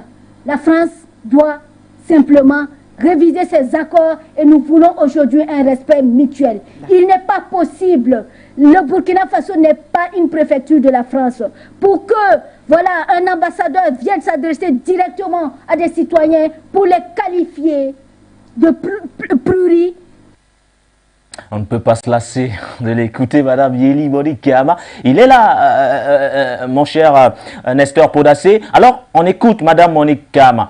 Franchement, Monsieur Ndam sur le plateau, il est admiratif. Il est admiratif sur la stratégie qui a été déployée par le mouvement M30. Mettre au devant de la scène une dame qui a de la personnalité, mais la stratégie également utilisée, franchement, c'est du grand art. Oui. C'est ensemble de façon consensuelle. Nous réunis, nous avons décidé de la porter au devant de la chaîne. Et nous sommes ses enfants, nous sommes ses fils. Et quand une mère est devant, l'enfant ne fait être rassuré. Vous voyez, quand une poule mère est quelque part, elle doit protéger ses poussins.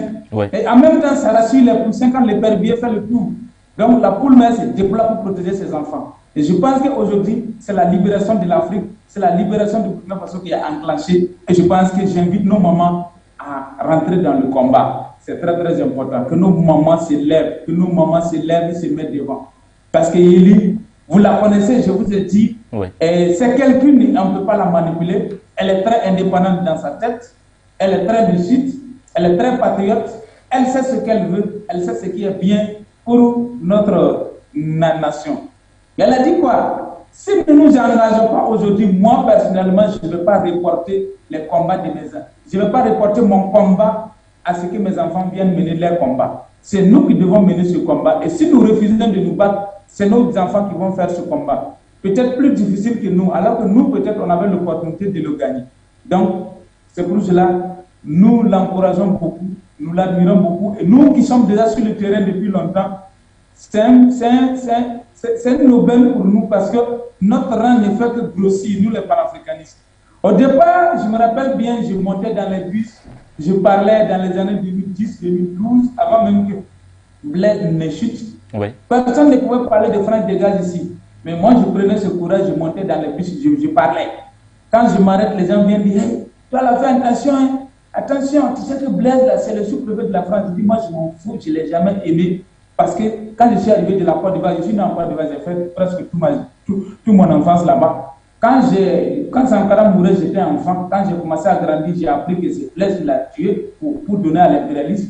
J'ai mis croix. Tout ce qui était des blés, ça ne m'intéressait pas. Donc, quand je suis arrivé au Burkina Faso, dans les années 2010-2012, je montais dans le bus et chaque fois que j'avais l'occasion, je parlais.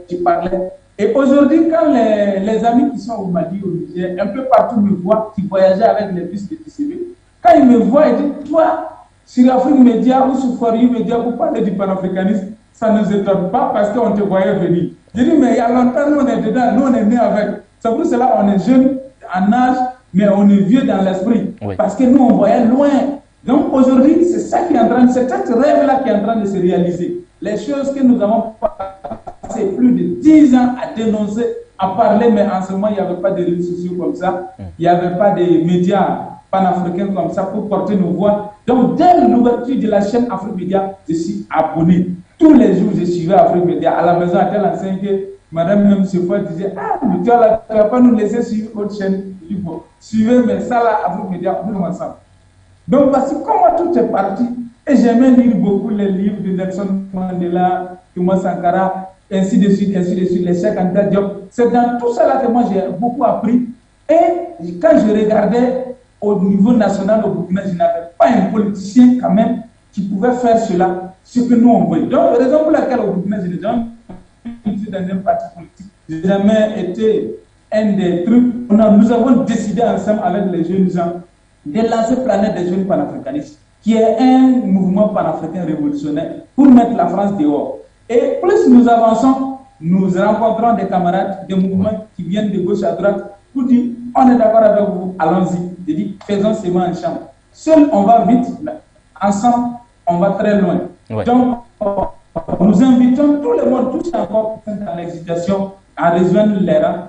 Les portes sont grandement ouvertes car c'est ensemble que nous allons libérer le Burkina Faso et l'Afrique pour le bonheur du peuple noir. Parlons justement de la stratégie qui est utilisée par le mouvement M30. Tout à l'heure, avec M. Ndam, sur ce plateau, on l'évoquait. C'est-à-dire, à 24 heures, vous n'avez toujours pas une autorisation à manifester de la part des autorités burkinabées. Est-ce que vous estimez qu'aujourd'hui, les autorités ont un tout petit peu peur d'un incident diplomatique avec la France au cas où ils viendraient à valider cette demande d'autorisation à manifester de votre côté? C'est-à-dire que vous demandez le départ immédiat de l'ambassadeur de France. Jusqu'à présent, vous n'avez toujours pas de réponse. Est-ce que vous avez l'impression que si votre demande est validée, le pouvoir clairement aujourd'hui en place d'abord pourrait créer une sorte d'incident diplomatique avec la France? Non, il n'y a pas d'incident diplomatique. Oui. Les Européens et même la Macron fait la volonté du peuple français. C'est juste une décision du peuple qui ne veut pas. C'est tout. Dans le langage diplomatique, ça s'explique. C'est le peuple qui ne veut pas. Parce que l'ambassadeur est sorti de son titre d'ambassadeur pour s'adresser au peuple burkinabé directement. Alors que dans les arts,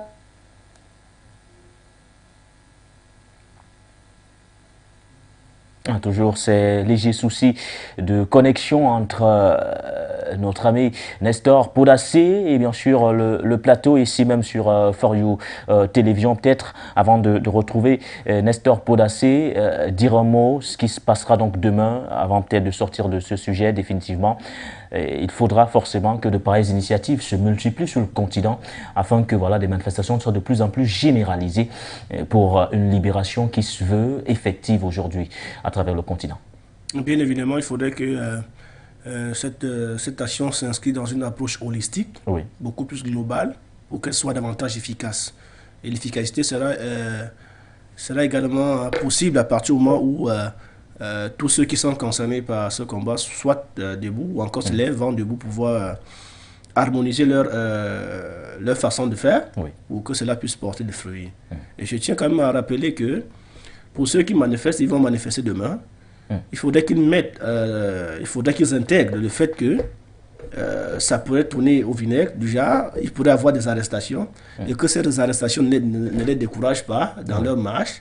Et également, je salue également cette stratégie davantage. Vous savez, lorsqu'on met la femme au devant de la scène et on connaît l'attachement que les hommes ont vis-à-vis des femmes et la sympathie que les hommes ont vis-à-vis des femmes, figurez-vous que si les policiers parvenaient à brutaliser ou à porter atteinte à l'intégrité physique de cette dame, ce que ça peut dégénérer demain. ce que ça peut dégénérer demain. Donc, je salue vraiment la stratégie pour dire qu'en réalité, on essaye, on va voir ce qui va se passer demain. C'est à partir des événements du demain qu'on pourrait envisager ce qui pourrait venir dans l'avenir. Pour dire qu'en réalité, la sortie de demain, il faudrait que la sortie de demain soit déterminante. Et c'est à partir de la capacité de mobilisation de demain qu'en réalité, on verra si ce mouvement va vraiment porter ses fruits. Mais lorsque j'entends Podas, Nestor, j'estime pour ma part que le peuple est vraiment sensibilisé et que la foule va faire foule demain. La foule fera foule certainement du côté de Bobo Dioulasso, du côté également de Ouagadougou à chaque fois pour demander dans un premier temps le départ immédiat de l'ambassadeur de France au Burkina Faso, M. Luc Alade. Donc forcément, on suivra de près ce qui se passe. Je ne sais pas s'il est toujours avec nous, Nestor Podassé, peut-être dire un mot avant de refermer ce sujet. Nestor, vous êtes toujours là? Je suis là. Alors Nestor, on parle de ces manifestations de demain, on revient avant peut-être de définitivement quitter cette première thématique. Est-ce que vous avez prévu, est-ce que vous avez envisagé qu'il pourrait avoir des arrestations demain durant bien sûr ces manifestations-là? Bon, nous n'avons pas peur d'arrestation. Nous n'avons pas peur d'arrestation. Qui est arrestation ou pas, nous préférons que nos frères arabiens nous arrêtent parce qu'ils empêchent de libérer le pays plutôt que de nous laisser tuer par des terroristes. Voilà. Donc, si c'est ça, nous, on est prêts à affronter ça. On n'a même pas peur d'arrestation. Même une seconde, je n'ai plus peur de ça. Voilà. Si eux, ils ont pris pouvoir le 24 janvier pour dire que Roch est incompétent, il n'arrive pas à gérer la situation sécuritaire, c'est pourquoi eux, ils sont là. Eux qui sont là aujourd'hui, ils ont bien dit le 27 janvier, le discours du président Paul-Henri Sandaogo, j'ai ça toujours avec moi ici. Il a dit toutes les aspirations légitimes du peuple, tous les désirs et aspirations légitimes du peuple seront satisfaits. Et il était prêt à satisfaire notre revendication qu'il a pris le pouvoir. Donc il est venu nous trouver dans notre manifestation contre la France, il a pris le pouvoir. Est-ce le 22 janvier, ça a été une manifestation panafricaine lancée dans tout le monde entier pour soutenir Ibeka, pour soutenir Assimi Goïta, parce qu'il y avait des sanctions illégitimes et injustes contre le peuple malien, un embargo injuste. Et c'est cette manifestation-là, il a profité de faire son coup d'État. Donc, il est venu nous trouver dans notre lutte panafricaine. Soit il intègre, ou bien le même bâton qui va frapper la France pour pas. Voilà, sinon nous, on n'a pas affaire à lui. Il est venu nous trouver, nous, on était dans notre lutte. Donc, soit tu te rallies, ou tu bouges, parce que tu es venu trouver que nous, on était dans notre chemin. Donc nous, on ne s'en veut pas à son pouvoir. Voilà, on ne se dérange pas. Voilà, que ça soit bien clair dans la tête de chacun. Si tu sais que tu as nos pouvoirs, tu ne peux pas faire ce que le peuple veut, ne viens pas. Voilà. Parce que ici, ce n'est pas une préfecture de la France. Ce n'est pas une commune de la France. Ce n'est pas un département de la France. Burkina Faso appartient à l'Afrique. Voilà. Nous sommes africains, nous ne sommes pas français. Nous sommes africains, burkinabés, et le Burkina Faso appartient à l'Afrique. Donc c'est l'Afrique qui a le droit de vivre et de mort sur le Burkina. La France n'a aucun droit sur le Burkina Faso. Donc il faut que ça soit clair. C'est pourquoi nous l'invitons à rejoindre le peuple. Lui-même, le président Paul-Henri Sandaogo, nous l'invitons à rejoindre le peuple. Nous n'avons pas utilisé de violence, nous n'avons pas manqué de respect. Nous sommes allés de façon légale, parce que c'est la loi qui nous autorise à nous manifester ainsi. Un ambassadeur vient nous manquer de respect. C'est comme je l'ai dit hier ici sur ce plateau, quand tu te comportes en crabe, tu seras mangé avec beaucoup de bruit. Comportement du mouton, réaction du berger. Voilà. Si celui qui se comporte en gentil, nous allons collaborer avec lui en gentil. Si tu te comportes en délinquant, nous allons utiliser le comportement des délinquants pour te répondre. Nous, on est adapté à toute situation. Nous sommes des commandos d'élite de la lutte. Nous sommes adaptés à toutes les situations. Si tu veux qu'on parle de manière gentille, on va aller gentil. Si tu veux qu'on parle de façon brute, on va aller brute. Il n'y a pas de problème. L'ambassadeur de France a mis mon nom. J'ai écrit une lettre, aller les donner en février, ils ne m'ont pas répondu. Quand ils me répondent, ils ont mis mon nom sur la fiche rouge à l'ambassade de France, en premier même. Deuxièmement, on me menace de mort. Troisièmement, on envoie des barbouzes pour me tuer chez moi à la maison, avec des voitures vitres fumées et des voitures sans plaque. Donc, c'est la réponse que la France m'a donnée comme ça.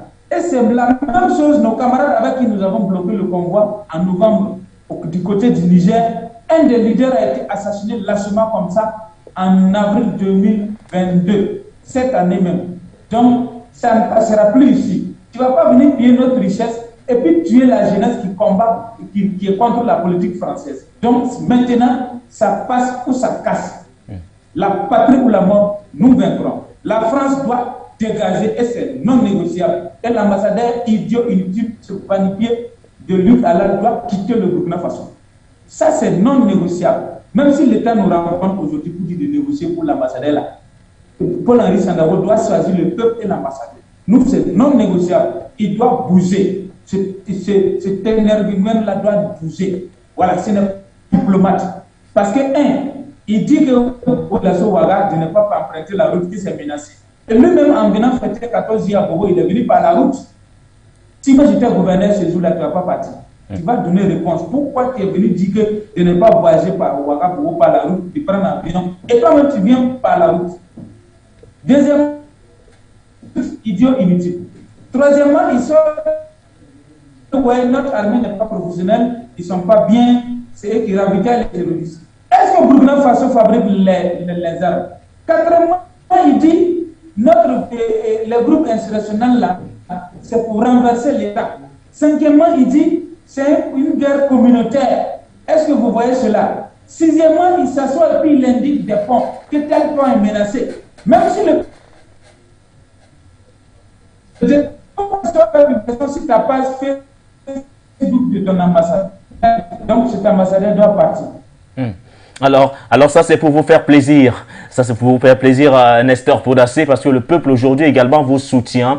Ils sont nombreux forcément qui répondront favorablement demain à cet appel à manifester de façon pacifique. Voici une des réactions que nous proposons dans le cadre de cette émission de For You Matin.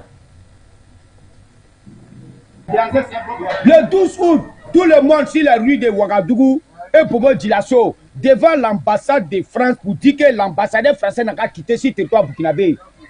La France a été toujours malhonnête. Macron a dit de suite là que les Africains sont ingrats. Que les Africains sont ingrats. Blaise a fait 27 ans, il a servi qui? Et c'est la jeunesse burkinabé, il a servi? Et c'est Blaise a servi la jeunesse burkinabé pendant les 27 ans. C'est pas la France il a servi? Ils ont été comment? Ils ont été ingrats, ouais, ils ont été reconnaissants envers Blaise Compaoré. Aujourd'hui, Blaise est venu se réfugier en Côte d'Ivoire ici. Dieu merci, le peuple a compris, il est rentré chez lui. C'est pour montrer qu'il n'a pas haute terre, il n'a pas haute espoir si ce n'est pas le Burkina.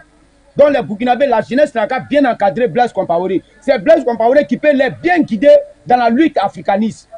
Le monde panafricaniste de Burkina Faso, c'est Blaise Compaoré qui peut aider la jeunesse burkinabé. Il ne faut pas qu'ils vont l'ignorer. La mort de Thomas Sankara, ça s'est arrivé. Il faut quelque chose pour que d'autres comprennent quelque chose. Aujourd'hui, Thomas Sankara, là, son cadavre est mieux que Damimba, son cadavre est mieux que Blaise Compaoré même. Et pourquoi il est mort, mais on parle toujours son nom. Même sa tombe, les gens quittent ailleurs pour venir s'arrêter sur sa tombe pour taper Gadebou. C'est que ce n'était pas un militaire comme Damimba. Damimba, quand on dit un militaire, c'est le cœur. Voilà, il ne faut pas mettre ballon à la place de ton cœur, tu as respiré, on dirait, c'est pas. Tu as les maladies qu'on appelle asthmatique. Tu n'es pas asthmatique. Tu es un soldat. Tu es un soldat. Quand on dit corps habillé, tu es un corps qui est déjà habillé. Il faut être déterminé. Tu veux pas, tu vas mourir. Il faut pas beaucoup. Il faut faire sortir la jeunesse. Il faut pousser la jeunesse à chasser la France. Si vraiment vous voulez. Il faut pousser la jeunesse à chasser la France. Ça fait quand même chaud au cœur de se dire aujourd'hui, les jeunes sont fermes là-dessus. Ils ne veulent plus de la France et ils veulent que clairement la France dégage. Oui, c'est déjà inscrit dans l'ADN. Oui. L'ADN de la jeunesse africaine est plus que jamais pris en otage du fait que vraiment ce sentiment de voir les Français partir, vraiment c'est déjà acté et qu'en réalité cela est un élément déclencheur. Hein. Je crois que quoi qu'il en soit, même si ça prend du temps, ils vont partir. Pourquoi? Parce que cette génération est plus que jamais déterminée. Cette génération est consciente. Cette génération est plus que jamais éveillée et se rapproche vis-à-vis ou encore de plus en plus à être au fait de l'actualité, au fait des enjeux. Et j'estime pour ma part c'est un élément très important qui va permettre à ce que ce combat porté par nos prédécesseurs puisse être parachevé par la jeunesse d'aujourd'hui. En plus, être parachevé par la jeunesse d'aujourd'hui. Un dernier mot sur le sujet, mon cher Nestor Podacé. Peut-être un appel à toute cette jeunesse aujourd'hui qui semble de plus en plus intéressée par la chose politique et du moins qui semble intéressée par la sortie définitive donc de la France du Burkina Faso. Oui, la jeunesse est vraiment motivée. Moi-même et nous autres, nos jeunes frères qui sont derrière nous sont plus chauds que nous-mêmes. Et même ils trouvent que nous, on ne mouve pas. Nous, on va dire non. Parfois, il est bon d'avoir la force dans la sagesse. Oui. La force dans la sagesse, ça fait un bon ménage. Mais la force sans sagesse, ça peut détruire. Sagesse sans force aussi, ça ne gagne pas, ça gagne pas. Il faut les deux pour combiner. Voilà, sinon vraiment cette jeunesse est vraiment déterminée et je suis content. Je vois que nos devanciers ne sont pas morts pour rien. Ouais. Sankara, Lubumba, Inyouvé, et les Kwame Nkrumah, les Modibo Keïta, les Sékou Touré, les Cheikh Anta Diop, les Franck Fanon. Vraiment, il faut avoir les résultats aujourd'hui parce que mes jeunes frères ne sont plus motivés que moi. C'est ça l'Afrique. Et j'ai foi, un rendez-vous. La libération totale de l'Afrique. La France-Afrique va finir au plus vite. Les choses vont aller plus vite que prévu. Ça va étonner beaucoup de gens, mais c'est comme ça. Les choses vont aller plus vite que prévu. Au plus tard 2030, notez ça très bien, oui. C'est fini. La France-Afrique va quitter l'Afrique complètement. Ça, c'est au plus tard 2030. Merci. Merci beaucoup à vous, Nestor. Vous ne partez pas puisqu'on va parler également, on va dire un mot sur la Guinée-Conakry. On n'a pas eu l'occasion d'en parler, peut-être dire un mot sur la dissolution du FNDC par le pouvoir de transition en place. Il faut le dire, ce mouvement aujourd'hui qui réunit des partis politiques, des organisations syndicales et voire des organisations non gouvernementales a donc été dissous, il faut le dire. Le FNDC projetait de nouvelles manifestations, notamment le 17 août prochain du côté de Conakry. Finalement, la décision est donc tombée. Le décret de dissolution a été rendu public par le pouvoir de transition. C'est ce que nous dit Mouto dans cet élément. Le gouvernement guinéen a annoncé mardi 9 août 2022 la dissolution du Front national pour la défense de la Constitution. Une coalition de partis, syndicats et organisations de la société civile. Le Front national pour la défense de la Constitution s'oppose depuis plusieurs mois au pouvoir de transition. Dans un communiqué daté du 8 août 2022, le pouvoir de transition accuse le FNDC d'organiser des manifestations armées sur la voie publique. Le communiqué a été publié alors que le mouvement de contestation venait d'annoncer de nouvelles manifestations, dénonçant le manque de réponse à ces demandes d'un dialogue crédible sur la transition vers un pouvoir civil. Des actions qui mettent en péril l'unité nationale. Le collectif du Front national pour la défense de la Constitution a appelé le lundi 8 août 2022 à de nouvelles manifestations contre le gouvernement de transition le 14 août à Bruxelles en Belgique pour interpeller l'Union européenne et le 17 août sur toute l'étendue du territoire guinéen, mettant fin à une trêve faute de réponse à ces demandes du dialogue crédible sur la transition vers un pouvoir civil. Le colonel Mamadi Doumbouya, qui a renversé le 5 septembre 2021 le président Alpha Condé à la tête du pays depuis 2010 à 2021, s'est engagé à remettre le pouvoir à des civils élus dans un délai de 3 ans. Une durée que les acteurs politiques en Guinée et les États ouest africains médiateurs veulent plus courte. Le 13 mai 2022, le gouvernement de transition a proclamé l'interdiction jusqu'aux périodes de campagne électorale de toute manifestation pendant les 3 ans de la transition. Élément signé Mouto, il faut le dire, la dissolution donc du FNDC, le Front national pour la défense et la Constitution a donc été dissous. Peut-être un premier, comment avez-vous accueilli, Monsieur Ndama, cette décision rendue publique quand même par le pouvoir de transition du côté de la Guinée? Bon, c'est une décision qui met en péril le droit de liberté. Le droit de liberté, dans la mesure où c'est ce même peuple-là qui a porté... qui a enclenché le coup d'État qui a abouti à la chute de monsieur le professeur Alpha Condé et la venue au pouvoir de monsieur Doumbouya. Et j'estime pour ma part que le comportement des autorités de transition du côté de la Guinée-Conakry prête à confusion. Parce qu'en réalité, on semble constater que les actions prises ou encore menées par les autorités de transition ne sont pas en phase avec la volonté populaire. Et il y a toujours des antagonismes entre la transition et le peuple. Contrairement au Mali, où jusqu'ici, il n'y a pas de marche d'envergure. Jusqu'ici, au côté du Mali, le peuple est plutôt en phase avec la transition. Pourquoi? Parce qu'ils estiment, le peuple, que la transition réalise les missions qui ont été assignées par ce peuple-là. Contrairement en Guinée-Conakry, où on constate de plus en plus ce regain de tension entre la société civile, la population, et vis-à-vis de la transition. Est-ce que M. Doumbia n'est-il pas peut-être en train de poser des actes qui pourraient mettre en marche davantage cette liberté ou encore cette paix déjà qui est en train d'être construite? Ou mieux, M. Doumbia a-t-il des informations ou des éléments objectifs sur lesquels il s'appuie pour pouvoir dissoudre un mouvement de telle envergure?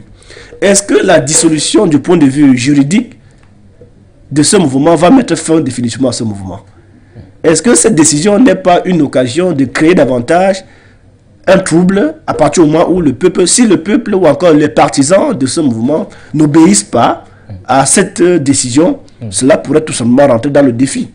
Et peut-être, au lieu de construire cette paix, pouvoir permettre à ce que la Guinée-Conakry puisse sortir définitivement dans cette vague d'instabilité, je crois que au lieu de construire cela, on fait face plutôt à des germes qui sont en train d'être construits pour qu'une nouvelle regain de tension et de désordre puisse revenir du côté de la Guinée-Conakry. C'est déplorable et nous estimons que les autorités de transition peut-être détiennent en leur possession des informations. Ils nous ont dit, ils ont motivé cette décision de ce que il semblerait que ces manifestants disposent à leur sein des armes lors de leur manifestation et ils les qualifient de milices. Je crois que si cette information est avérée, c'est là où nous attirons aussi la responsabilité de la société civile, d'être une société civile responsable. Ce n'est pas parce qu'on est opposé à quelqu'un ou à un régime qu'on doit faire recours à l'arme, mais non, on peut manifester librement et que j'estime pour ma part que, quoi que l'on dise, la situation qui se passe du côté de la Guinée-Conakry n'augure pas un lendemain meilleur, si tant est bien que la transition était là pour pouvoir corriger et rectifier un certain nombre de choses. J'estime pour ma part que les actions menées par la transition ne sont pas en phase avec les populations. Oui. Selon bien sûr la communication du gouvernement, il faut dire que ce groupement-là, on parle bien du FNDC, provoque des manifestations armées sur des voies et lieux publics ayant des agissements d'un groupe de combat et des milices privées. On repose notamment au FNDC d'organiser des manifestations violentes sur la voie publique. Nestor Podassé, est-ce qu'on peut dire aujourd'hui que le comportement des autorités de transition prête un tout petit peu à confusion du côté de la Guinée entre bien sûr la volonté du peuple et les véritables ambitions du pouvoir de transition en place? Bon, avant de répondre à votre question, je tenais à éclairer quelque chose. Oui. Parce que la plupart des sociétés civiles en Afrique, moi personnellement étant un panafricain, tous ceux qui ne sont pas dans la lutte contre la politique impérialiste, c'est des sociétés civiles parrainées par des partis politiques. Oui. Et ces partis politiques-là, on connaît qui les finance. Ils sont toujours à la solde de l'impérialisme. Alors, est-ce que FNDC réclame la souveraineté vraie de la Guinée? Moi, j'ai vu des panafricains quand j'étais au forum d'investissement panafricain à Bamako en fin juin, où les panafricains ont marché de la Guinée-Conakry jusqu'à Bamako. Nous avons fait le forum ensemble. Ils ont réclamé la fédération Guinée-Mali. Est-ce que FNDC s'inscrit dans cette logique-là? Non. Est-ce que nous avons vu des panafricains qui ont fait des cérémonies là-bas pour demander à Doumbia de ne pas appliquer l'application de la CEDEAO, les sanctions de la CEDEAO contre le Mali, mais plutôt que d'aller à la fédérale Mali? C'est ça une lutte de société civile éclairée qui veut le bien de sa nation. Maintenant, ils disent que le FNDC est créé pour défendre la Constitution. Pourquoi ils n'ont pas pu défendre cette Constitution jusqu'à ce qu'Alpha Condé fasse un troisième mandat? S'il n'y avait pas eu de coup d'État, Alpha Condé serait toujours au pouvoir. Alors donc, il faut chercher à savoir sur la société civile-là, quels sont les objectifs, quelles sont les revendications. La CEDEAO vient de donner 2 ans et demi à la transition guinéenne pour organiser des élections. Pourquoi ne pas s'inscrire dans cette logique? Parce que Doumbia est en train d'aller dans la logique du panafricanisme. Depuis quand il était là, pourquoi il n'agissait pas? Normalement, s'il défendait la constitution, le jour que Doumbia il devrait sortir comme nous l'avons fait en 2015 ici pour empêcher Guéguéré d'être président. Il devrait sortir. Ouais. C'est ce que moi j'ai dit au Burkina. Si tu dis que tu as une société civile vraie et tu ne combats pas le système, toi, moi je ne te calcule pas. Moi je te considère comme un larbin d'un parti politique. C'est tout simplement ça. Ce n'est pas de l'orgueil, ce n'est pas de la suffisance, mais il est temps que la jeunesse quitte la manipulation de ces vieux politicards. Quand tu manges dans l'assiette d'un politicard, c'est comme ça qu'on va t'utiliser. Tu seras un jeune sans avenir. Ça, c'est clair. C'est pour cela que je dis aux jeunes gens, ne prenez pas l'argent des politiciens. Soyez autonomes, travaillez. Même si c'est peu, contentez-vous de ça. En voulant la vie facile, on vend même ça au Burkina Faso. Nous avons été manipulés ici. Nous sommes sortis, Blaise est parti. Mais qu'est-ce qui s'est passé? C'était pour instaurer le terrorisme. Donc il fallait faire partie de Blaise de manière brusque. Et maintenant, je pose. Celui aussi qui est venu remplacer Blaise n'a pas su gérer la Blaise. Le terrorisme est installé. Mais c'est plus tard avec les renseignements et l'analyse que j'ai compris ça. Et certaines sociétés civiles même ont été financées par Georges Soros pour mobiliser les gens. Et nous, on suivait bêtement sans comprendre. Aujourd'hui, nous sortons pour dire France dégage. Ces mêmes sociétés civiles sont là, mais ils ne peuvent pas.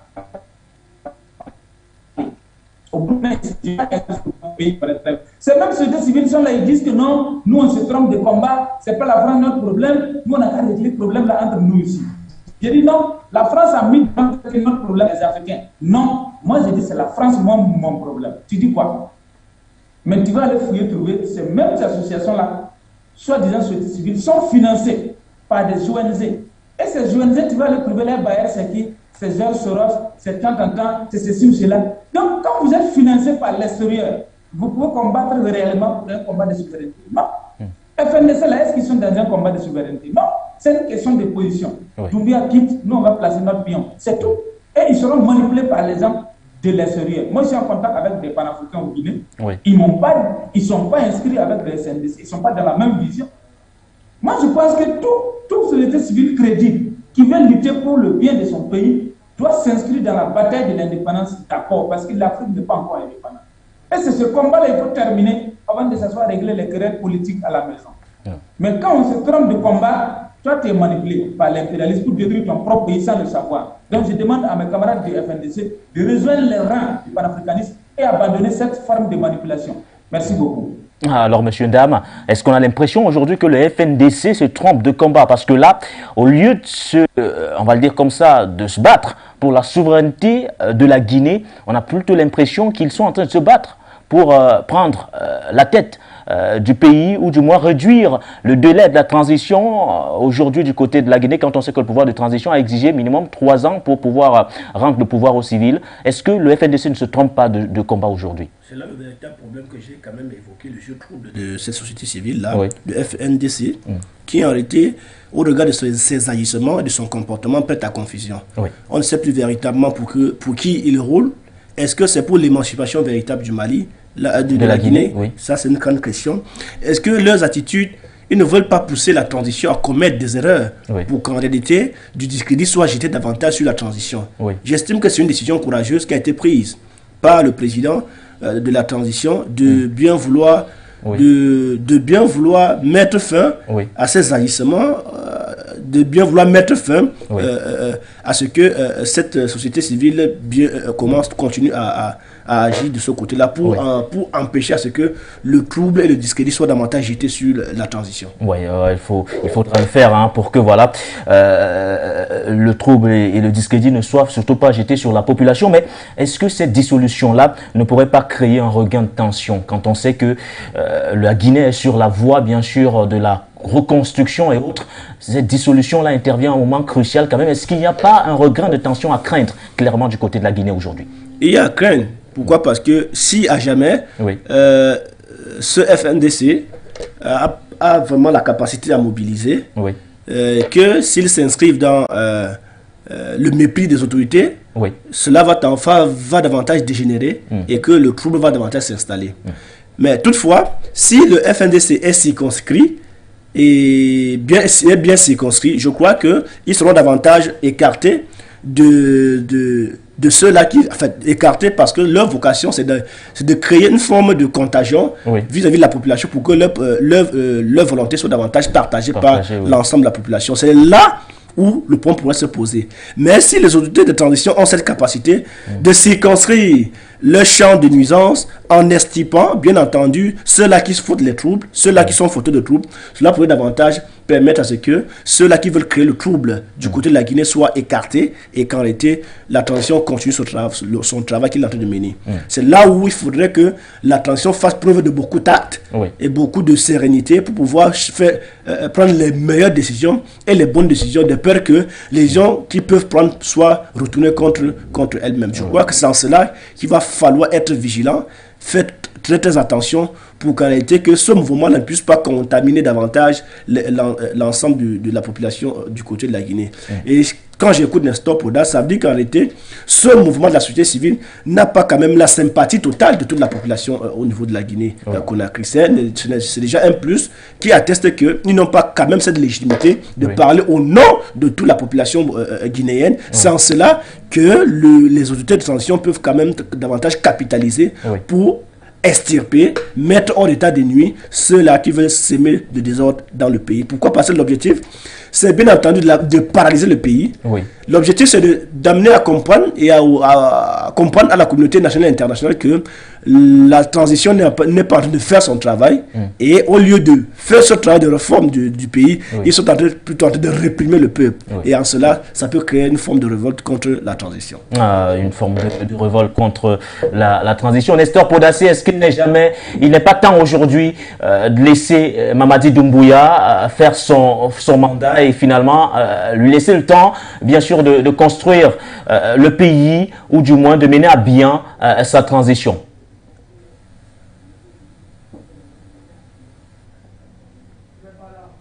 Nestor Podassé, qui forcément on devra le retrouver dans quelques instants. Alors, Monsieur Dama, au regard de ce que vous venez de dire, on comprend clairement qu'aujourd'hui, il faut peut-être laisser les 3 ans exigés par le gouvernement de transition pour que le pouvoir soit enfin remis aux civils. Bien entendu. Je crois que c'est la moindre des choses. Pour éviter davantage la crise. Il faut que les uns et les autres puissent se comporter en responsables pour qu'en réalité les choses se déroulent normalement. Et il est important de souligner que la transition au niveau de la Guinée s'est engagée à la lutte contre la corruption et de mettre hors d'état de nuit ceux-là qui ont poussé la prévarication de caisses de l'État.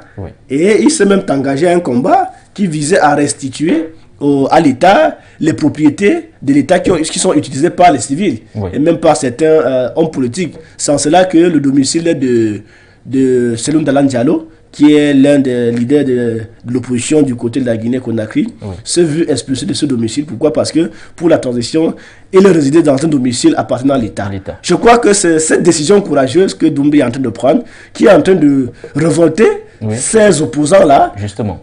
Qui est en train de révolter les partis politiques. Pourquoi? Parce que même le FNDC là, c'est une société civile à coloration partisane qui sont là, pas pour l'intérêt général, mais ils revendiquent les positions des partis politiques. C'est en cela que leur action est entachée de beaucoup d'irrégularités du fait qu'ils ne défendent pas la cause générale.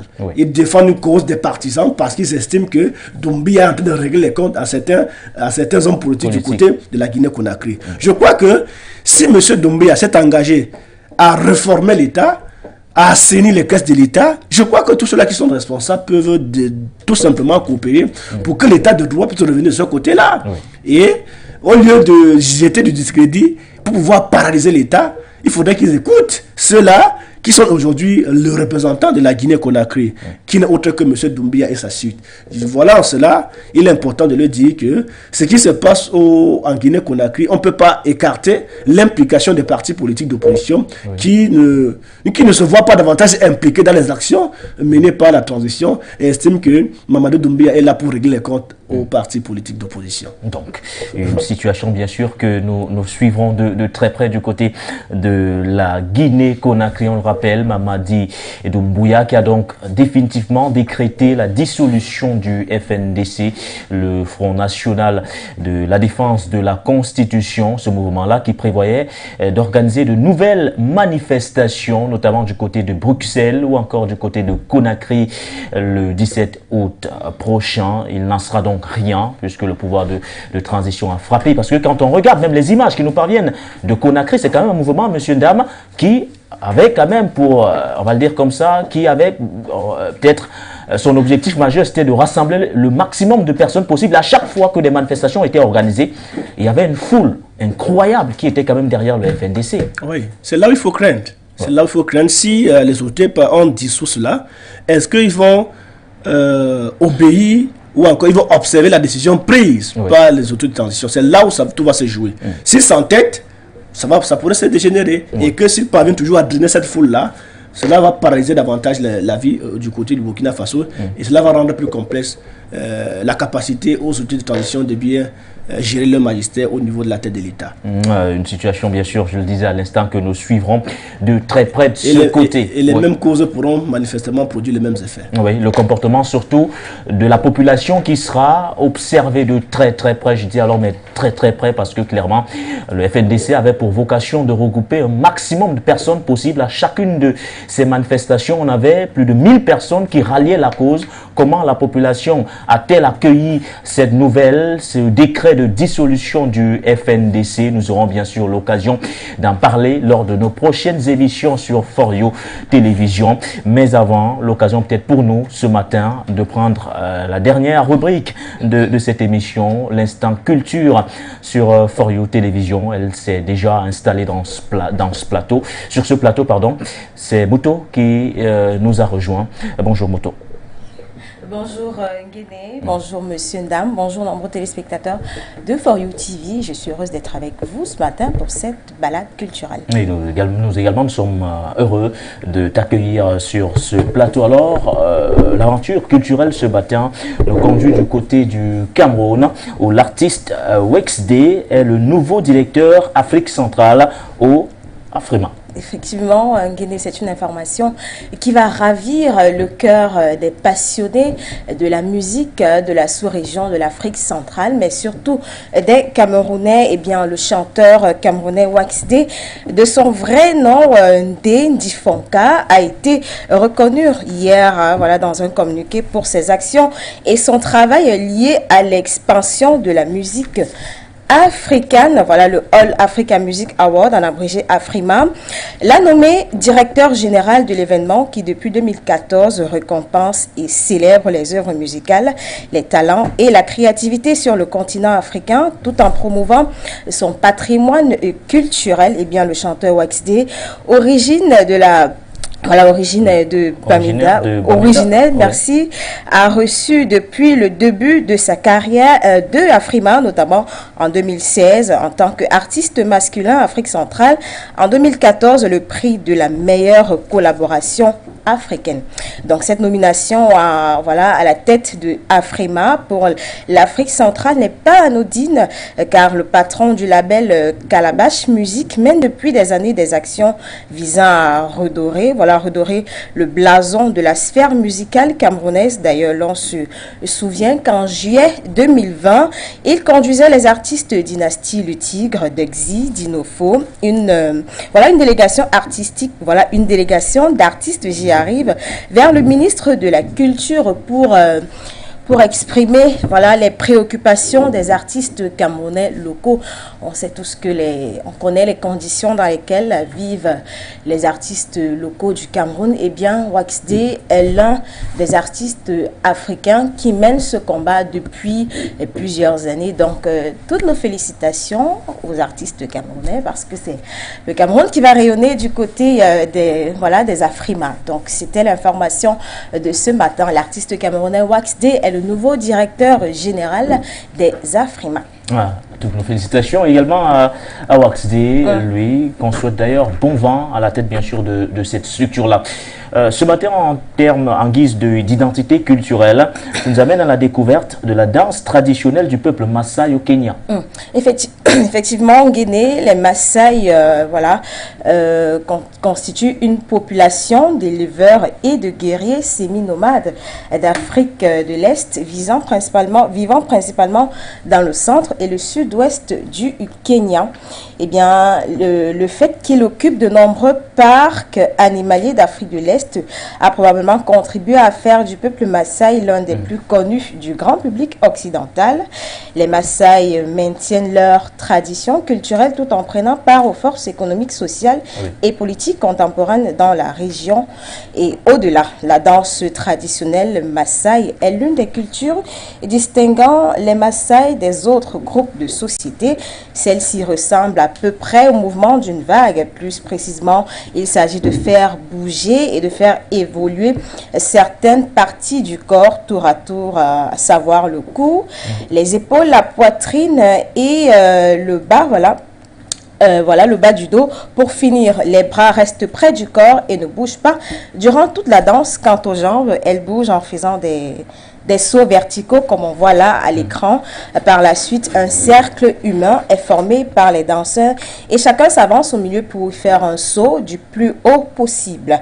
Derrière cette danse particulière que le peuple Maasai désire préserver, coûte que coûte, se cache une histoire. Et bien, lors de la danse, les chants augmentent successivement de volume à un tel point qu'ils plongent les guerriers entre eux dans un état de transe. Ce rituel est effectué quand les mourants sont jugés être prêts pour leur initiation en savane et qui va durer plusieurs mois aussi. Les Maasai ont cette tradition d'affronter le lion, mangeur de vaches, et la danse Maasai précède celle-ci, mais ce ne sont pas les seules occasions durant lesquelles on pratique la danse Maasai et les chants Maasai. On pratique la danse et les chants Maasai quand un homme choisit sa femme. Le danseur et danseuse doivent former des cercles croisés au moment duquel les hommes jettent leurs cheveux, l'épaule des femmes, donc au moment où les hommes doivent choisir leur femme.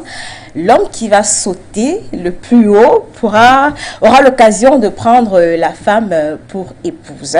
Eh bien, bien qu'ils soient très attachés à leur origine et à leur culture, de nombreux Maasai ont abandonné leur mode de vie traditionnel pour le style de vie occidental. Certains jeunes ont émigré en Europe ou en Amérique du Nord afin notamment de poursuivre des études supérieures. On peut avoir un extrait de la danse Maasai.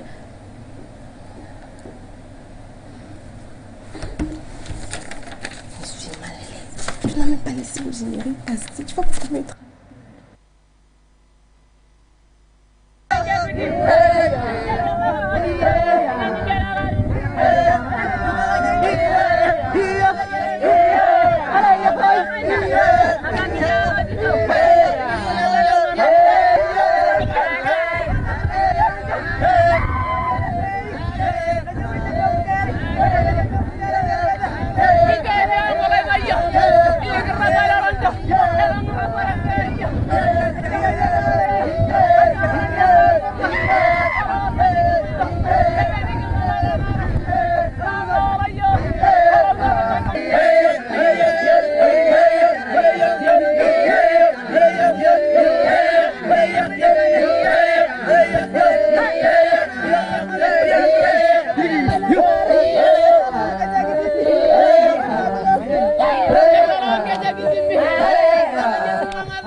Voilà, c'était un extrait de la danse Maasai. Là, je crois que tous ces hommes-là étaient en train de vouloir choisir leur femme. Donc, celui qui saute le plus haut aura l'occasion de prendre la femme pour épouse. Wow, c'est une sacrée tradition de ce côté. Peut-être qu'un jour, on aura l'occasion d'aller au Kenya à la rencontre, bien sûr, du peuple Maasai. C'est un peuple courageux. Si vous avez le courage d'affronter le lion, c'est que vous avez un sacré courage. Voilà. Merci vous, Mouto, d'être passé sur ce plateau. Merci, merci Guinée. J'aurai l'occasion et le plaisir de vous retrouver demain pour une nouvelle balade culturelle. Demain pour une nouvelle balade culturelle. Demain avec, bien sûr, certainement un nouveau contenu, mais à la même tranche horaire, puisque c'est avec vous d'ailleurs que nous mettons un terme à cette émission de For You Matin. Livraison du 11 août 2022. C'était également un plaisir de vous avoir sur ce plateau, messieurs, dames. Merci, le plaisir de vous partager. On se retrouve à demain pour une autre édition. À demain, forcément, et également en ligne, en direct de Bobo Dioulasso, Burkina Faso. Merci à vous, Nestor Podassé, pour vos analyses, toujours aussi